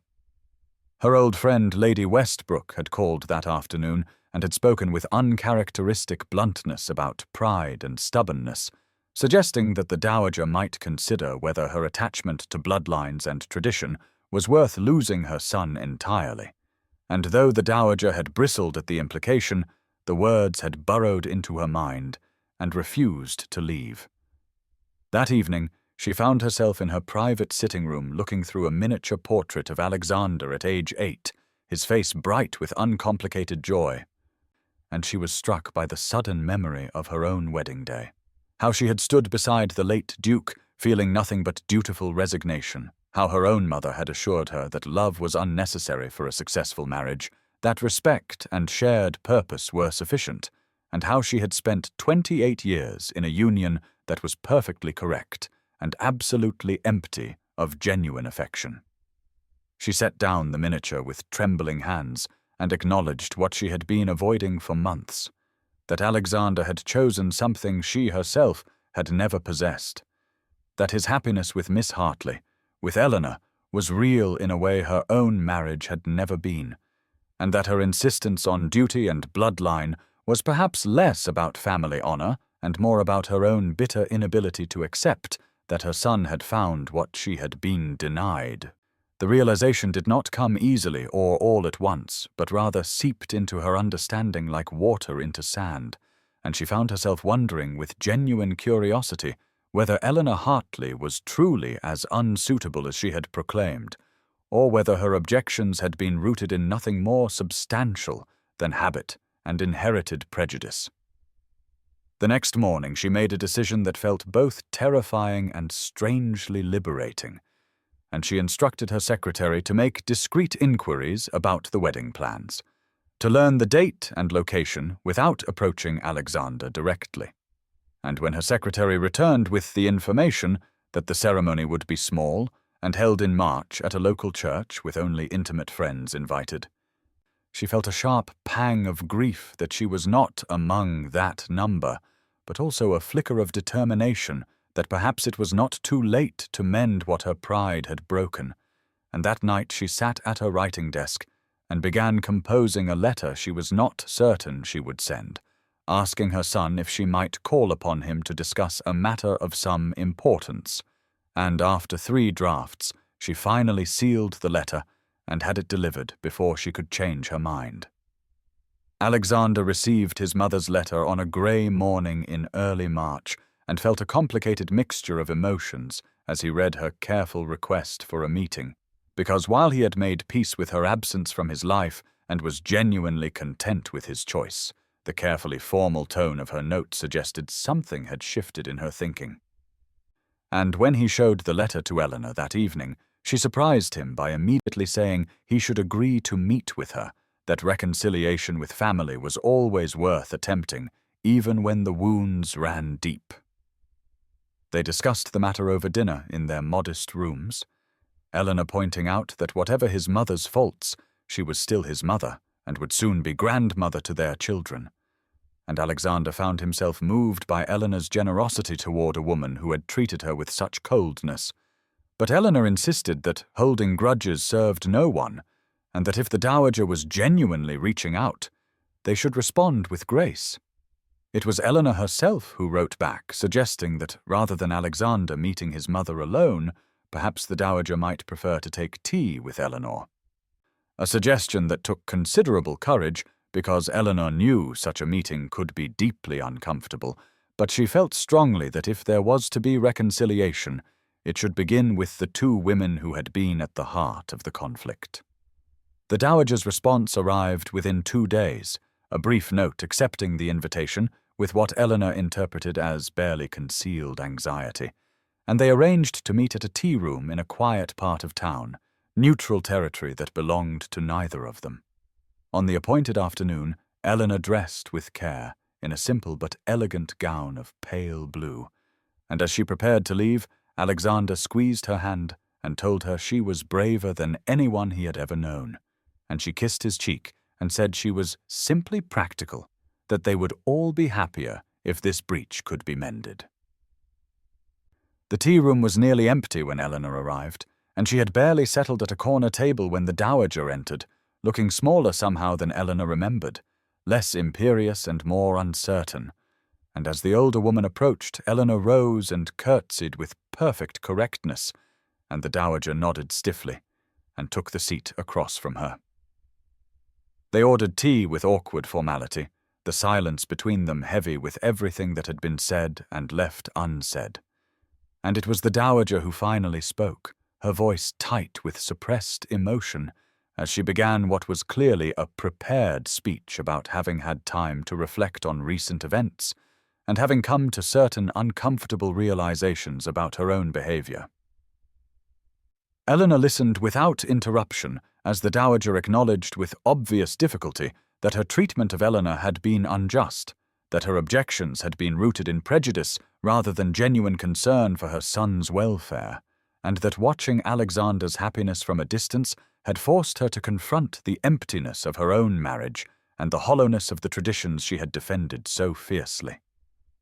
The apology was stiff and imperfect, delivered with the awkwardness of someone unaccustomed to admitting error, but Eleanor recognized the courage it took for this proud woman to humble herself, and when the dowager finally fell silent, Eleanor responded with sincere grace, thanking her for her honesty and saying that she understood how difficult change could be, that she herself had struggled to believe she could be worthy of Alexander's love. Something in Eleanor's gentle acknowledgement of her own doubts seemed to touch the dowager, and her rigid posture softened slightly as she said that Alexander's happiness was undeniable, that whatever her initial reservations, she could not deny that her son was more truly himself now than he had ever been as Duke, and Eleanor felt tears prick her eyes at this admission, because it represented a fundamental shift in the older woman's understanding. They talked for another hour, the conversation gradually becoming less formal and more genuine, and when the dowager asked hesitantly whether she might be permitted to attend the wedding, Eleanor reached across the table and touched her hand gently and said that Alexander would be deeply moved to have his mother present, and the dowager's eyes filled with tears she was too proud to let fall as she thanked Eleanor for a generosity she knew she had not earned. The final weeks of February 1818 passed in a blur of quiet preparation that felt both dreamlike and deeply real to Eleanor, who spent her days in activities she had never imagined would be hers, choosing fabric for a wedding gown that would be simple and elegant rather than the elaborate confection society would have expected, meeting with the vicar of the small church where they would be married to discuss the ceremony that would include only those people who genuinely cared for them rather than the grand spectacle a duke's wedding would have demanded, and experiencing moments of profound joy mixed with occasional flashes of doubt that would surface unexpectedly in the quiet hours before sleep, when she would lie awake wondering if she was truly enough for a man who had given up everything for her love. Caroline was with her nearly every day during these weeks, helping with the 1,000 small decisions that went into planning even a modest wedding. And it was Caroline who accompanied her to the dressmaker's shop, where Eleanor chose a gown of ivory silk with delicate embroidery at the sleeves and neckline, understated but beautiful. And when Eleanor stood before the mirror in the fitting room, she saw not the overlooked merchant's daughter she had been for so many years, but a woman who was genuinely loved, and who had found the courage to believe she deserved that love. The guest list was small and carefully considered, including her father Thomas, who had grown more genuinely supportive once he understood that Eleanor's happiness mattered more than his social ambitions. Caroline and her husband, a handful of merchant-class friends who had known Eleanor for years and who celebrated her joy without jealousy, and to everyone's surprise and Eleanor's deep emotion, both the Dowager Duchess and Alexander's younger brother Edward, who had written to say he would be honored to stand with Alexander on his wedding day, and that he admired his brother's courage more than he could express. Alexander was a constant, steady presence throughout these weeks, calling every day and often staying for dinner, discussing practical matters like where they would live after the wedding and how he would contribute to her father's business, but also simply being present with her, holding her hand during quiet evening walks, and listening when she expressed her occasional anxieties about whether she would be a good wife to him. And each time she voiced these doubts, he would tell her with absolute conviction that she was everything he wanted, and that he had never been more certain of any decision in his life. There were moments when Eleanor would catch herself feeling almost guilty about her happiness, wondering if it was right to feel such joy when Alexander had sacrificed so much. But Caroline reminded her firmly that Alexander's choice had been freely made, and that the greatest gift Eleanor could give him was to accept his love without constantly questioning whether she deserved it. And gradually, Eleanor began to internalize this truth, and to allow herself to simply be happy, without the weight of doubt. The evening before the wedding, Eleanor sat in her room looking at the simple gold band Alexander would place on her finger tomorrow. So different from the elaborate family heirloom he might have given a noble bride. And she felt a deep sense of peace settle over her, because she understood that everything in her life had led to this moment. All the years of feeling invisible and overlooked had somehow been necessary preparation for recognizing and accepting true love when it finally came. And as she extinguished her candle and settled into bed for her last night as Eleanor Hartley, she felt not nervousness, but a profound gratitude for the gift of a man who saw her true worth and chose her above everything else the world had to offer. The morning of March 15th, 1818, dawned clear and bright with a quality of light that seemed to bless the occasion. And Eleanor woke in her childhood bedroom with a sense of profound calm settling over her as she realized that this was the day she would become Alexander's wife, the day when all the months of uncertainty and sacrifice would culminate in the simple speaking of vows that would bind them together before God and the small gathering of people who truly loved them. Her father knocked softly on her door as the morning sun streamed through her window. And when she called for him to enter, he came in carrying a tray with tea and toast, his eyes already bright with emotion as he looked at his daughter and told her she had never been more beautiful, and Eleanor felt her throat tighten with affection for this man who had not always understood her, but who had ultimately chosen her happiness over his social ambitions. Caroline arrived shortly after breakfast with 2 other friends to help Eleanor dress, and there was laughter and gentle teasing as they worked together to transform her from merchant's daughter to bride, the ivory silk gown sliding over her shoulders like a whisper, the delicate embroidery at the sleeves catching the light as Caroline fastened the tiny buttons down the back with careful fingers. Eleanor sat before her mirror as Caroline arranged her dark hair in a simple style with small white flowers tucked among the curls, and when she finally stood and turned to face her friends, there was a moment of awed silence before Caroline embraced her and whispered that Alexander was the luckiest man in England, and Eleanor felt tears threaten but forced them back because she would not arrive at the church with red eyes and a blotchy face.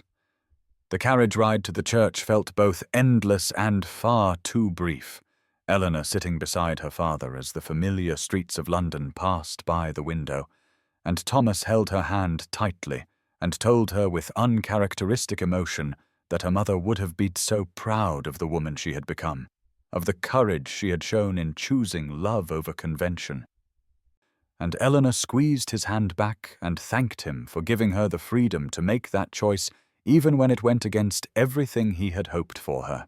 The small church came into view with its grey stone walls and modest bell tower, and as the carriage stopped, Eleanor could see through the open doors that the interior was filled with spring flowers, simple arrangements of daffodils and early roses that filled the space with colour and sweet fragrance. And she took a deep breath to steady herself before her father helped her down from the carriage and offered her his arm.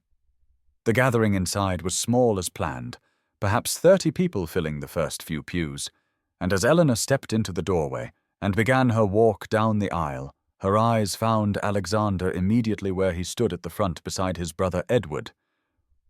And the expression on his face as he watched her approach was one of such complete love and wonder that Eleanor felt every doubt she had ever harbored about her worthiness dissolve in the warmth of his gaze, and she moved toward him with increasing confidence, no longer the overlooked girl from the edge of the ballroom, but a woman who was deeply and genuinely cherished. The wedding breakfast was held at the Hartley home, and Eleanor walked into the familiar drawing room that had been transformed with spring flowers and white ribbons, now feeling like a completely different person than the anxious girl who had paced these floors, wondering if she deserved Alexander's love. And as she stood beside her husband accepting congratulations from the intimate gathering of 30 guests, she felt a profound sense of belonging that had eluded her for so many years. Thomas Hartley rose first to offer a toast, his voice thick with emotion as he spoke of his daughter's courage and the joy of watching her find true happiness. And though his words were simple, they carried genuine warmth that made Eleanor reach for his hand in gratitude when he finished, and the guests raised their glasses in agreement. Edward Ravenscroft, Alexander's younger brother who had inherited the dukedom his sibling had renounced, stood next and surprised everyone with the passion of his tribute, speaking of Alexander's integrity and the example he had set by choosing love over empty convention.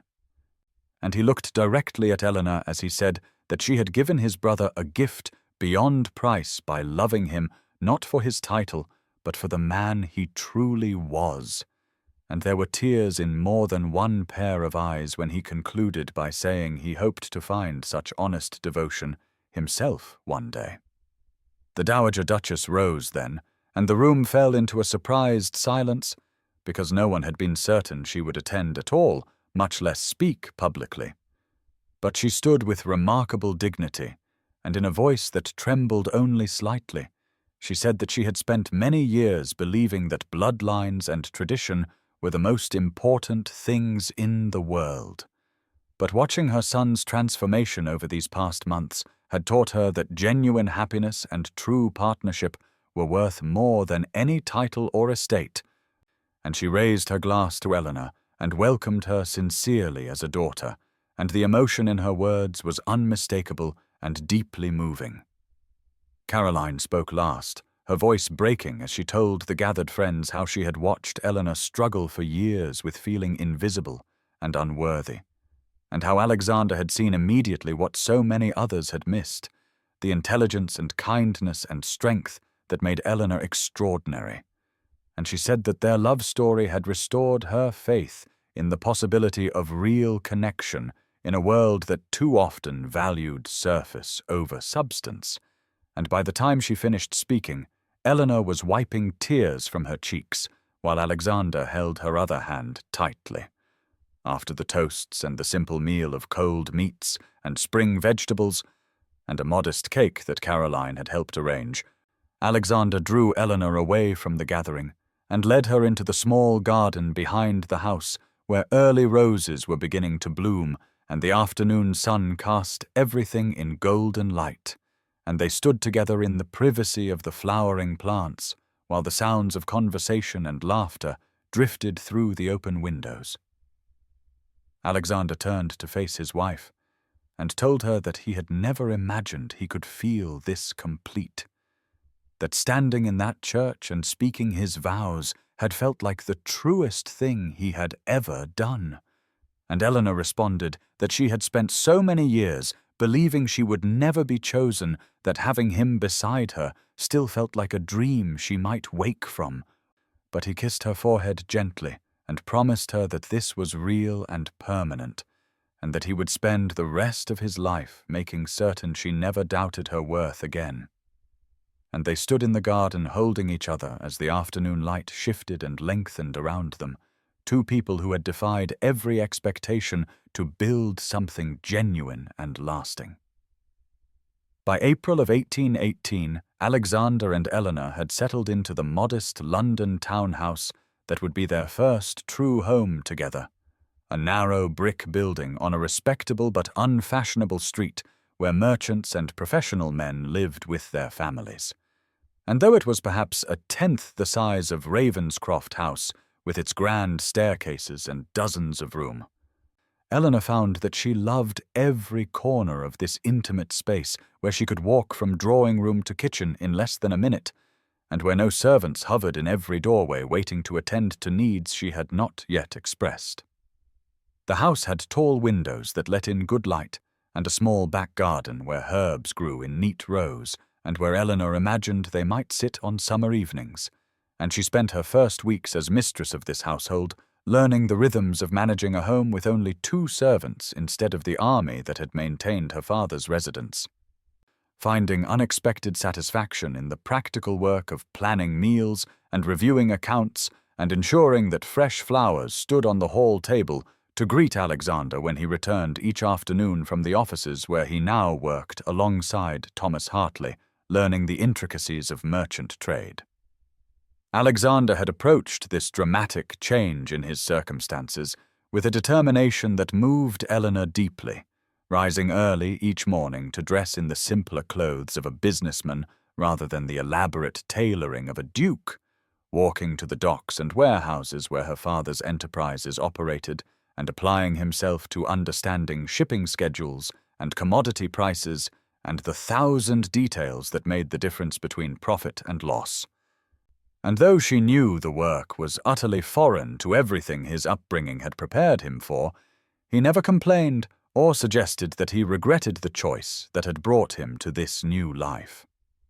Their evenings became Eleanor's favorite part of each day, the quiet hours after supper when they would sit together in the small drawing room with Alexander reading aloud from whatever book had caught his interest, while Eleanor worked at her needlework or simply watched his face in the firelight, and sometimes they would talk for hours about ideas and dreams and the future they were building together. Conversations that ranged from philosophy to politics to the small domestic details of their daily existence. And Eleanor marveled that she had found a partner who valued her thoughts as much as he cherished her presence. The physical intimacy of marriage had unfolded gradually between them, with a tenderness that made Eleanor grateful for Alexander's patience, and though she would never speak of such private matters even to Caroline, she found profound joy in the quiet moments of connection, in falling asleep each night with his arms around her, and waking each morning to find him beside her, tangible proof that this new life was real and permanent and hers. Their social circle had contracted dramatically, as the aristocratic invitations that had briefly come to Eleanor after her engagement to Alexander ceased entirely once he renounced his title. But she discovered that she did not miss the grand balls and elaborate dinners where she had always felt like an intruder, preferring instead the small gatherings of merchant families and professional people who accepted them without judgment and who valued substance over superficial markers of status. And it was at one of these modest supper parties in late April that Eleanor first felt the unmistakable signs that suggested she might be carrying Alexander's child, a suspicion that grew stronger over the following days until she could no longer deny the truth that filled her with equal parts joy and trepidation as she contemplated how to share this momentous news with her husband. Eleanor spent the better part of a week trying to find the right moment to tell Alexander about the child she was now certain she carried, rehearsing words in her mind as she went about the daily tasks of managing their household, but each time she imagined speaking them aloud, her courage faltered because this news felt so momentous and precious that she wanted the setting to be perfect and the words to be exactly right.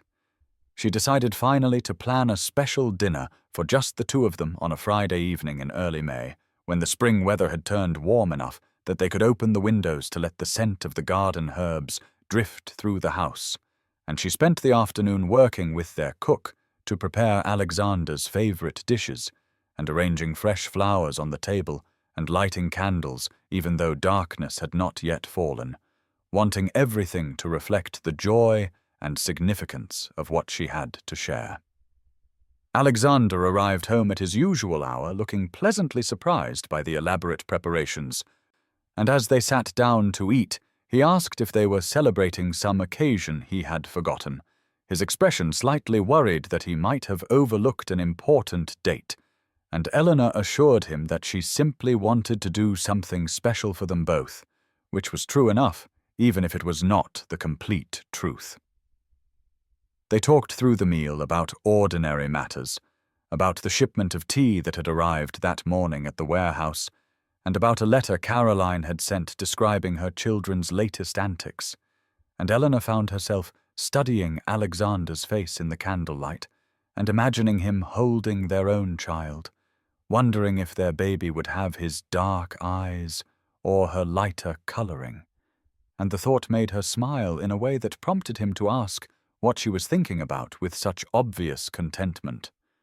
Eleanor set down her fork and reached across the small table to take his hand, feeling her heart beating fast with nervous excitement as she told him that she had something important to share, and that she hoped very much that he would be as happy about it as she was. And Alexander's expression shifted immediately to one of concerned attention as he assured her that whatever she needed to tell him, he was ready to hear, and so she took a deep breath and spoke the words simply and directly, telling him that she was carrying their child, and that if her calculations were correct, the baby would arrive sometime in late December or early January.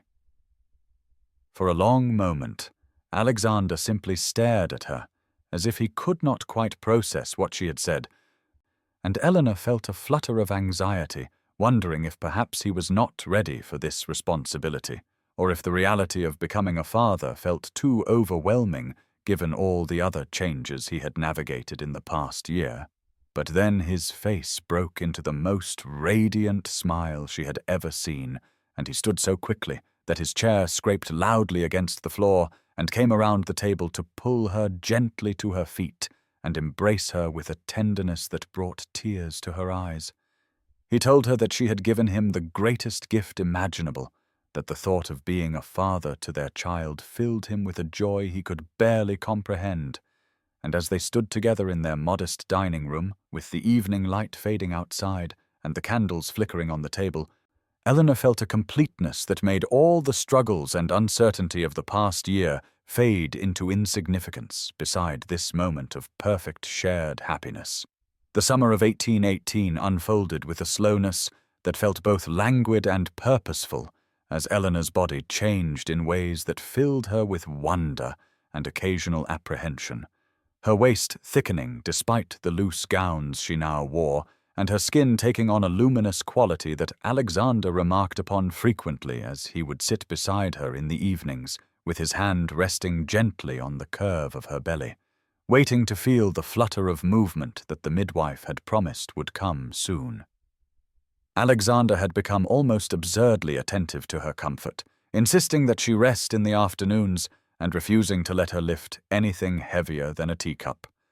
And though Eleanor sometimes found his protectiveness excessive, she was also deeply moved by the tenderness it revealed. This man who had once commanded servants in a grand house, now rushing home each day to ensure she had everything she needed, and studying medical texts about childbirth with an intensity that made her smile. Thomas Hartley visited nearly every week with some gift for the expected grandchild, his excitement about the baby almost comically transparent, as he would hold up tiny garments and speculate about whether the child would have Eleanor's colouring or Alexander's height. And Eleanor was grateful to see her father so thoroughly reconciled to the life she had chosen. His initial disappointment about her marrying beneath her previous prospects, completely eclipsed by his genuine affection for Alexander and his pride in the successful business partnership they had forged. That partnership had indeed flourished beyond anyone's early expectations, as Alexander proved to have both a sharp mind for commerce and an ability to negotiate with ship captains and warehouse managers that earned respect throughout the merchant community. And Eleanor knew that this success meant a great deal to him, not because he craved wealth or status, but because he had worried about providing for their family and proving that he could build something valuable through his own efforts rather than inherited privilege. The physical discomforts of pregnancy increased as summer gave way to early autumn.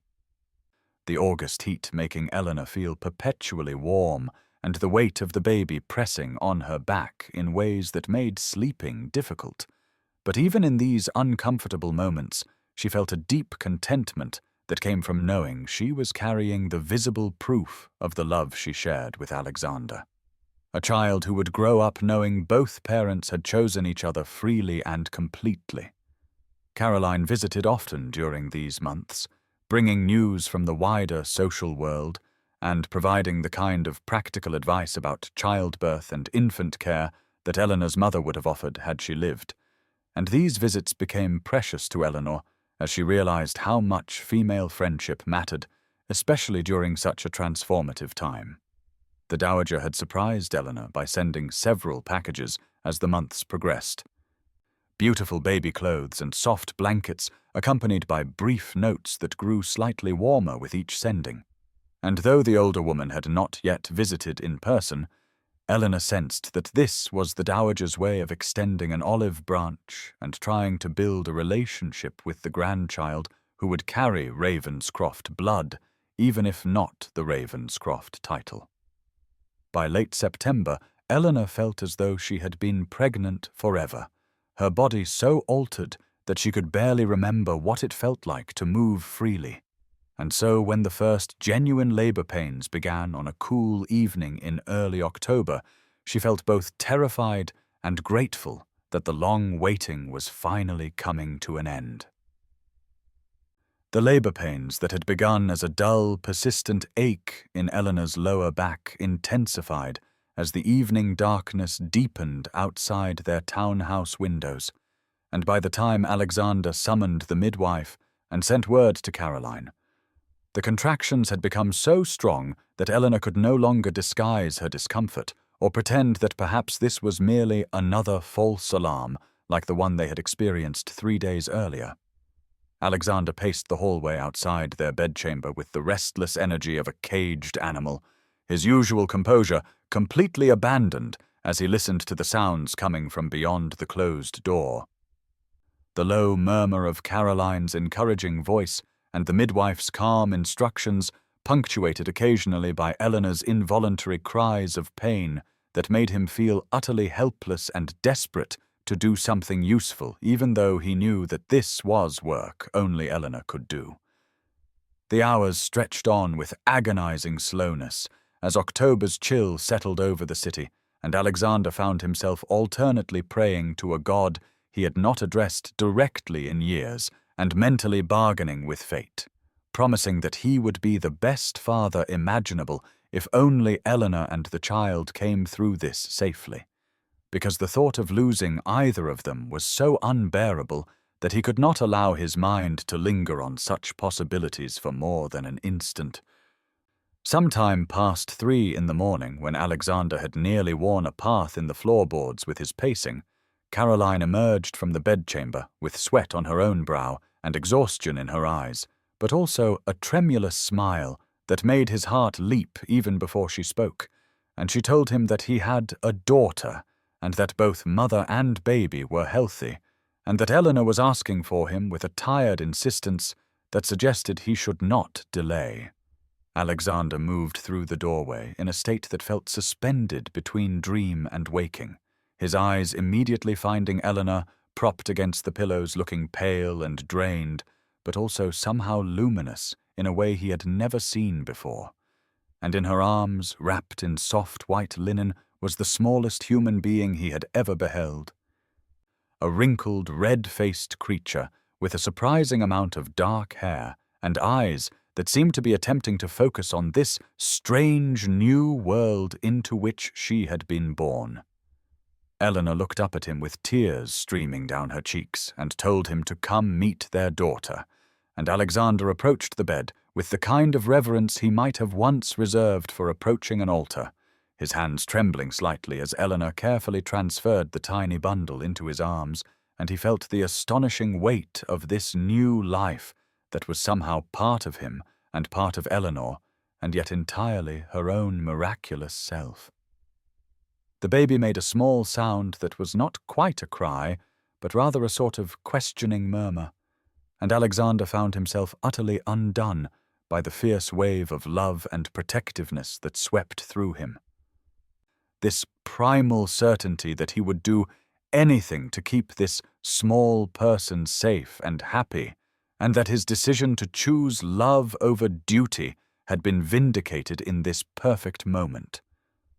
Eleanor reached up to touch his arm and suggested softly that they name her Catherine, after his grandmother, and Rose after her own mother, and Alexander agreed immediately because the names felt exactly right for this child, who represented not just their love, but also the bridge being built between their two families. And as dawn began to break outside, and Caroline quietly took her leave, and the midwife finished her final ministrations, the three of them remained together in the quiet bedchamber. A family complete and wholly content in ways that neither parent could have imagined just 2 years earlier, when they had been merely two lonely people moving through separate worlds that society insisted should never meet. The christening took place on a mild November Sunday at the same modest church where Eleanor and Alexander had exchanged their wedding vows just 8 months earlier. And though the guest list remained small and carefully chosen, the atmosphere inside the ancient stone building felt far warmer and more emotionally resonant than many grand ceremonies Eleanor had witnessed in her youth, perhaps because every person present had chosen to be there out of genuine affection rather than social obligation. Catherine Rose wore the same simple white gown that had been Eleanor's own christening dress, carefully preserved by her father through all the years, and the baby remained remarkably peaceful throughout the preparations, as if she somehow understood the significance of the occasion, her dark eyes alert and curious as she gazed up at the faces gathered around the ancient baptismal font. The true surprise of the day came when the Dowager Duchess arrived in her carriage with Alexander's younger brother, both dressed formally, but without the ostentatious display that might have been expected, and Eleanor felt her breath catch as the older woman approached with an expression that was no longer cold or merely polite, but rather softened by something that looked remarkably like genuine emotion. After the brief ceremony during which Caroline stood as godmother with tears streaming freely down her cheeks, and Thomas Hartley beamed with such obvious pride that several guests smiled at his transparent joy, the Dowager approached Eleanor and Alexander with a tentative quality to her movements that suggested she was not entirely certain of her welcome, and she asked in a voice that trembled slightly whether she might hold her granddaughter for a moment. Alexander handed Catherine to his mother without hesitation, and Eleanor watched as the Dowager looked down at the tiny face with an expression of such naked tenderness that it transformed her entire countenance, making visible for perhaps the first time the woman she might have been, had her own life not been so rigidly constrained by duty and expectation. The Dowager spoke softly to the baby about her grandfather who had died before seeing this moment, and about the Ravenscroft blood that ran in her veins regardless of titles or estates. But then she looked up at Eleanor with eyes that were bright with unshed tears, and said clearly enough for those nearby to hear that Catherine was fortunate to have a mother of such character and grace, and that she hoped Eleanor might find it in her heart to consider the dowager not as an adversary but as family, imperfect and late to understanding, but sincere in her desire to make amends. Eleanor felt her own throat tighten with emotion as she assured the older woman that forgiveness was freely given, and that Catherine would indeed know her grandmother, and in that moment Eleanor understood that the reconciliation was complete, that the family which had once seemed so determined to exclude her had finally recognized that love and worth could not be measured by pedigree alone. Alexander's brother proved equally warm as he held his niece with surprising competence for an unmarried man, and declared that she would certainly grow up to be a heartbreaker, and the easy affection between the brothers made Eleanor grateful that Alexander's choice had not permanently fractured those bonds. The small reception that followed at the Ravenscroft townhouse felt less like a formal christening celebration, and more like a gathering of people who genuinely cared for one another. With Thomas holding court about his granddaughter's obvious brilliance, and Caroline organizing everything with her characteristic efficiency, while the dowager sat quietly in a corner, simply watching the scene with what looked like peaceful acceptance. And as afternoon light slanted through the windows and illuminated the gathering, Eleanor caught Alexander's eye across the room and saw in his expression the same profound contentment she felt. This sense that they had built something real and lasting from their choice to follow love rather than convention. Before departing, the dowager made one final gesture by commissioning a portrait painter she knew to create a family painting of Alexander, Eleanor, and Catherine. And though Eleanor initially protested the expense, the older woman insisted, with a firmness that reminded Eleanor of Alexander's own stubborn determination, saying that every family deserved to have such moments preserved, and that she would consider it a personal gift to her granddaughter, who would someday want to see herself as an infant, surrounded by parents who had chosen love above all else. And as the painter arrived the following week and began his preliminary sketches, Eleanor realized that this portrait would represent not just their small family, but the complete transformation of everything that had seemed impossible just 2 years earlier, when she had stood at the edge of a ballroom, believing herself invisible and unworthy of notice.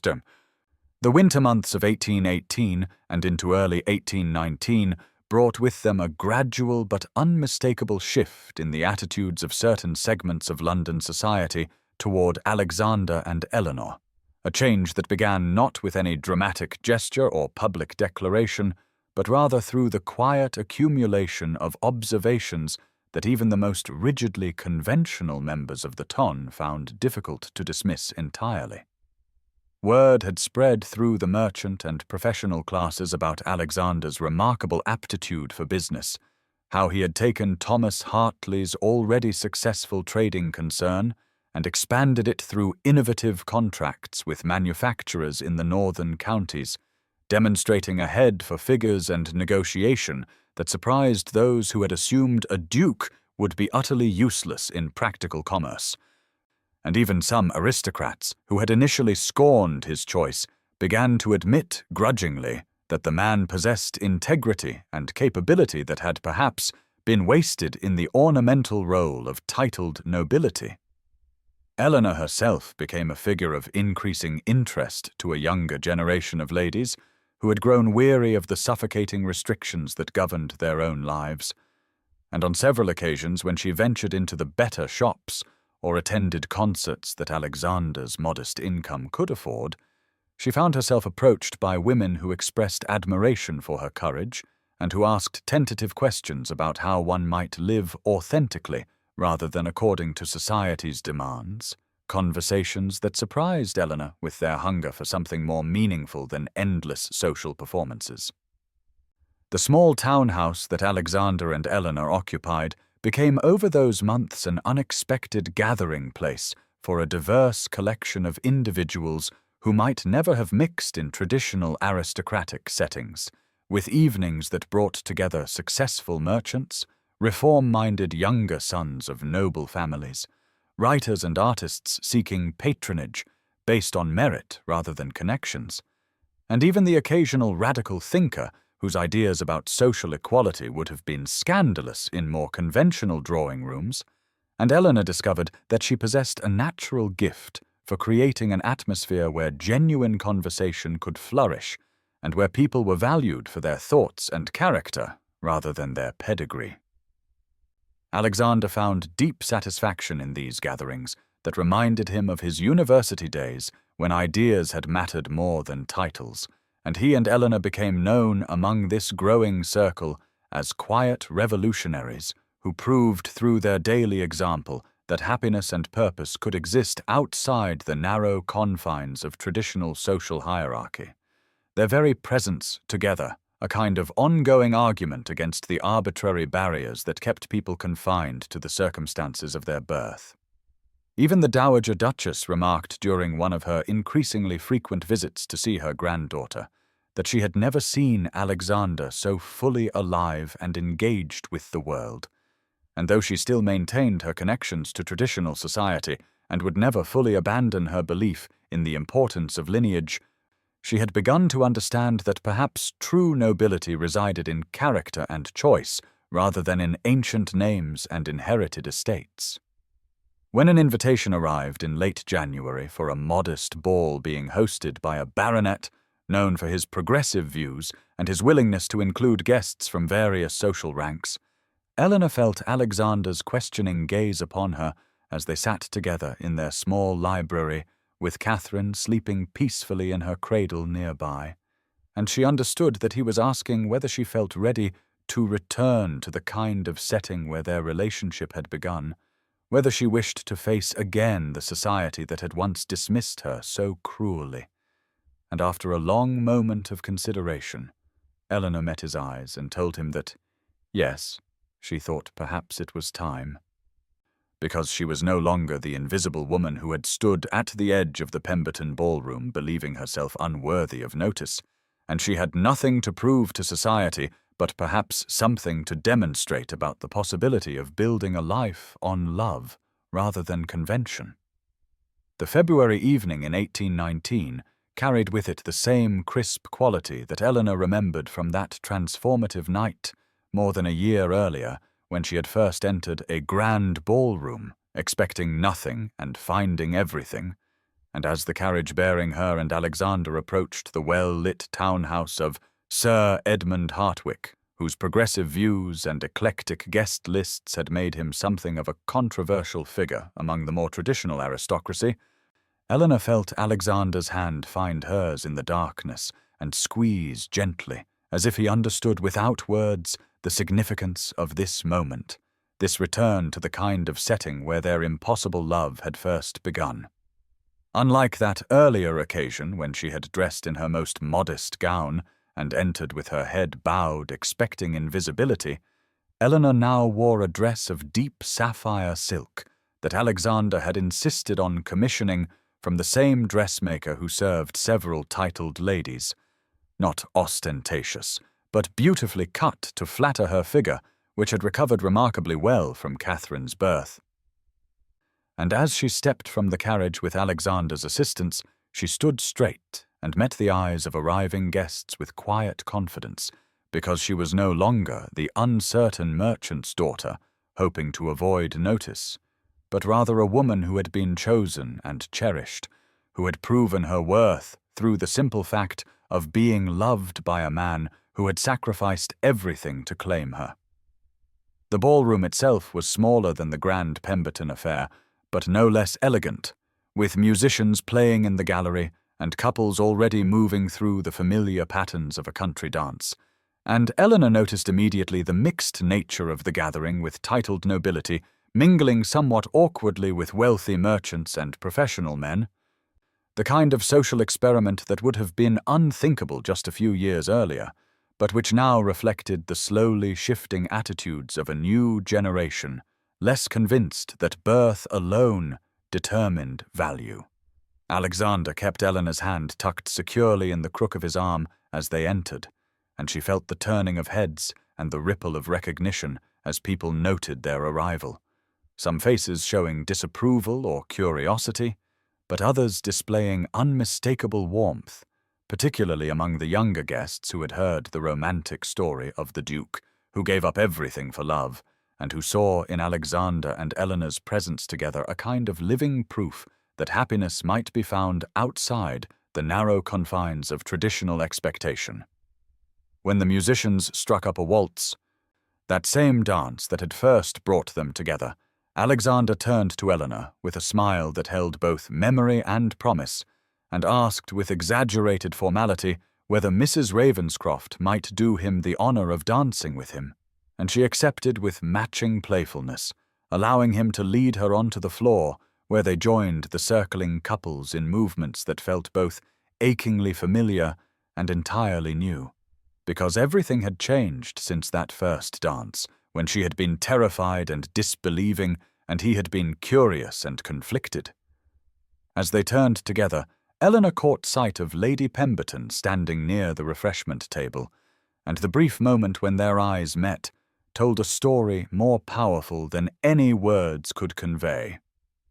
For Lady Pemberton had married the previous summer to an elderly marquis whose fortune was legendary but whose temperament was notoriously cold, a match that had satisfied every requirement of rank and connection while providing not even the pretense of affection, and the brittle quality to her expression as she watched Alexander and Eleanor dance with obvious joy and intimacy, suggested that she understood exactly what she had gained in title and lost in possibility, though Eleanor felt no triumph in the observation, but only a kind of sad recognition that they had chosen such different paths.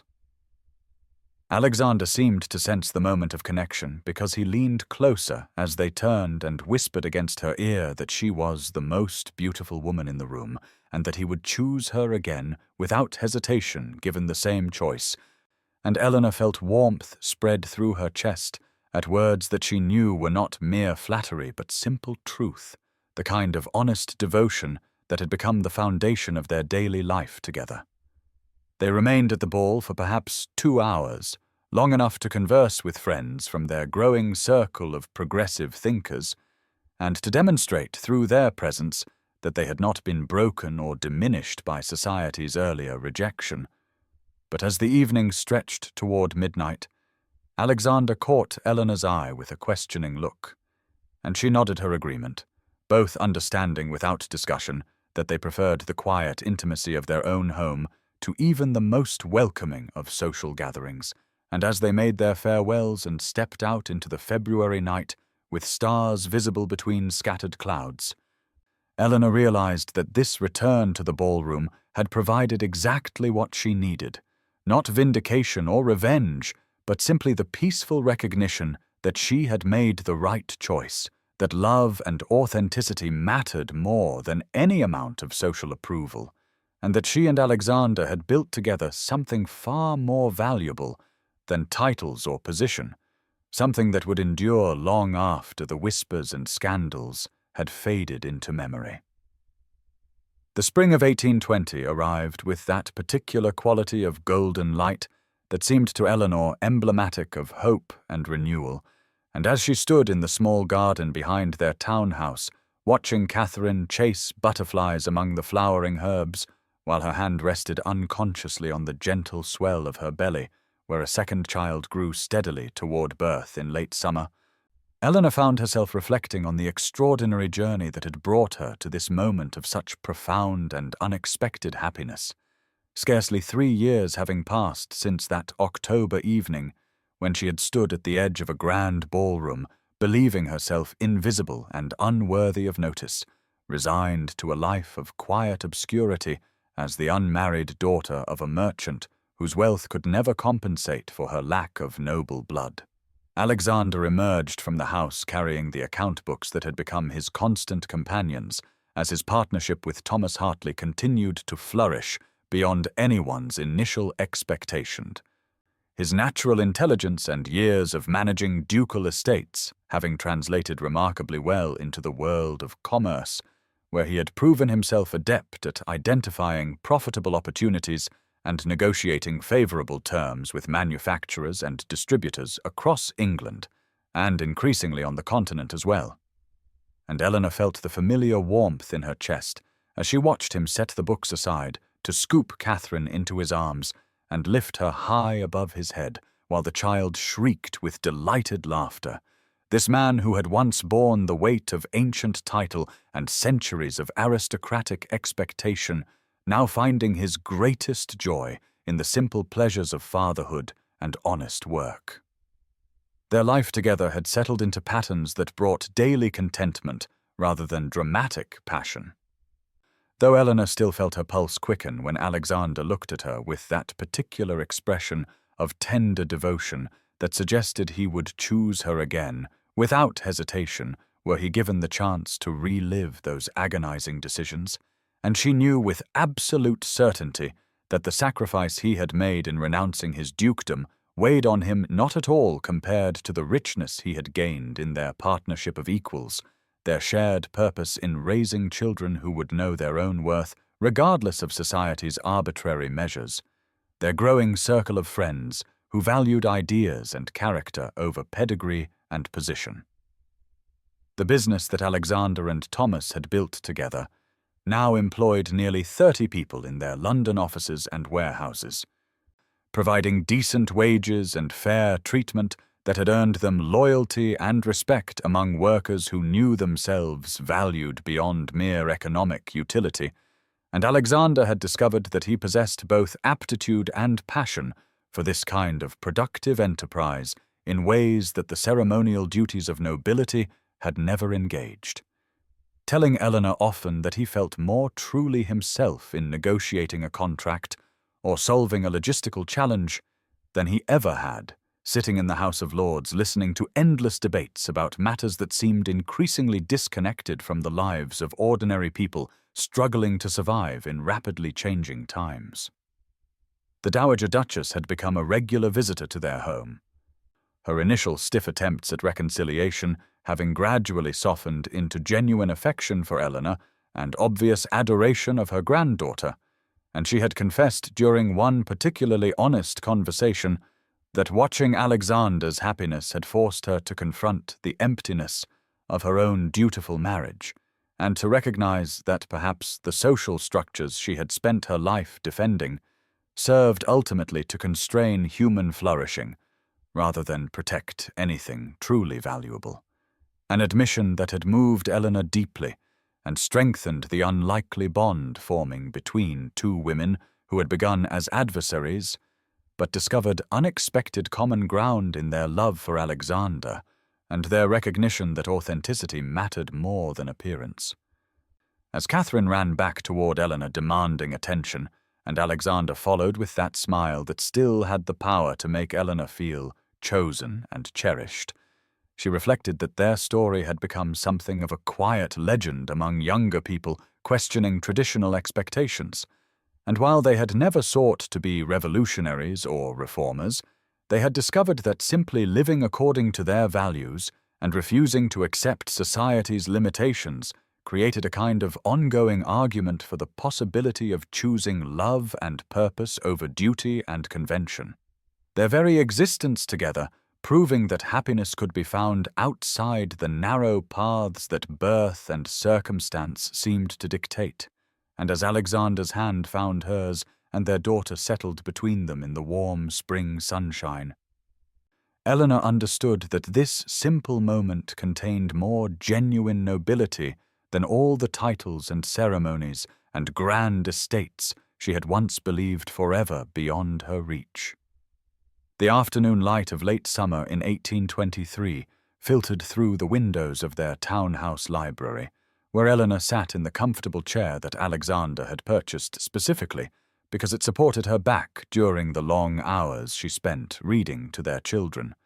And as she looked up from the letter she had just finished writing to Caroline, who now lived in the countryside with her growing family, Eleanor found herself reflecting on how the passage of 6 years since that transformative October evening had proven beyond any doubt that the choices she and Alexander had made were not merely romantic gestures, but the foundation of a life rich with purpose and meaning that extended far beyond their own happiness. Catherine at age 5 had grown into a bright and curious child who asked endless questions about why some people had titles and others did not. Discussions that Eleanor and Alexander navigated carefully to instill values of equality and merit while acknowledging the realities of the world their daughter would inhabit. And their son William, at 2 years, displayed his father's thoughtful temperament along with a stubborn independence that made Eleanor smile with recognition of her own nature burn.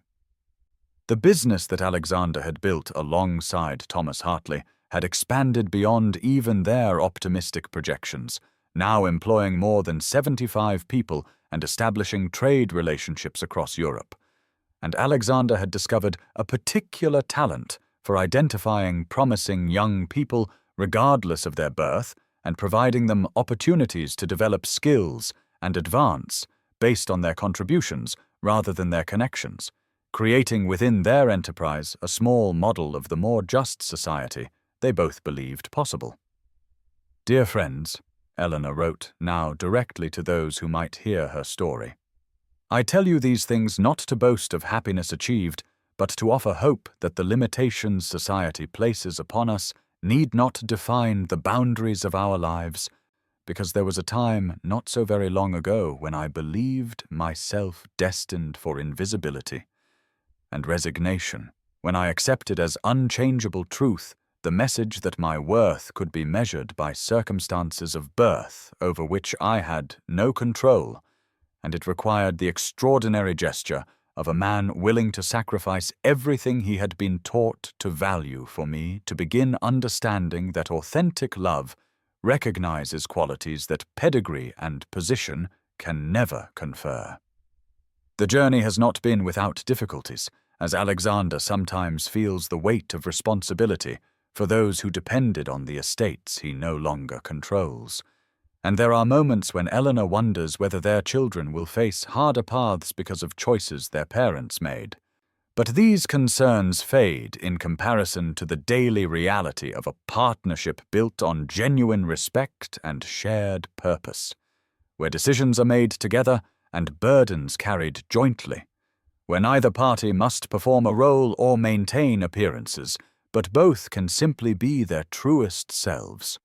If you find yourself trapped by expectations that feel immovable, if you have been told that your dreams are inappropriate to your station or your desires incompatible with your duty, I encourage you to remember that courage is not the absence of fear, but the choice to act according to your deepest values despite that fear, and that sometimes the greatest nobility lies not in preserving ancient privileges, but in recognizing common humanity and choosing love over legacy. The sound of Alexander's footsteps on the stairs brought Eleanor back to the present moment, and when he entered the library with Catherine riding on his shoulders and William toddling behind, clutching his father's coat, she felt once again that profound gratitude for the unpected gift of this life they had created together.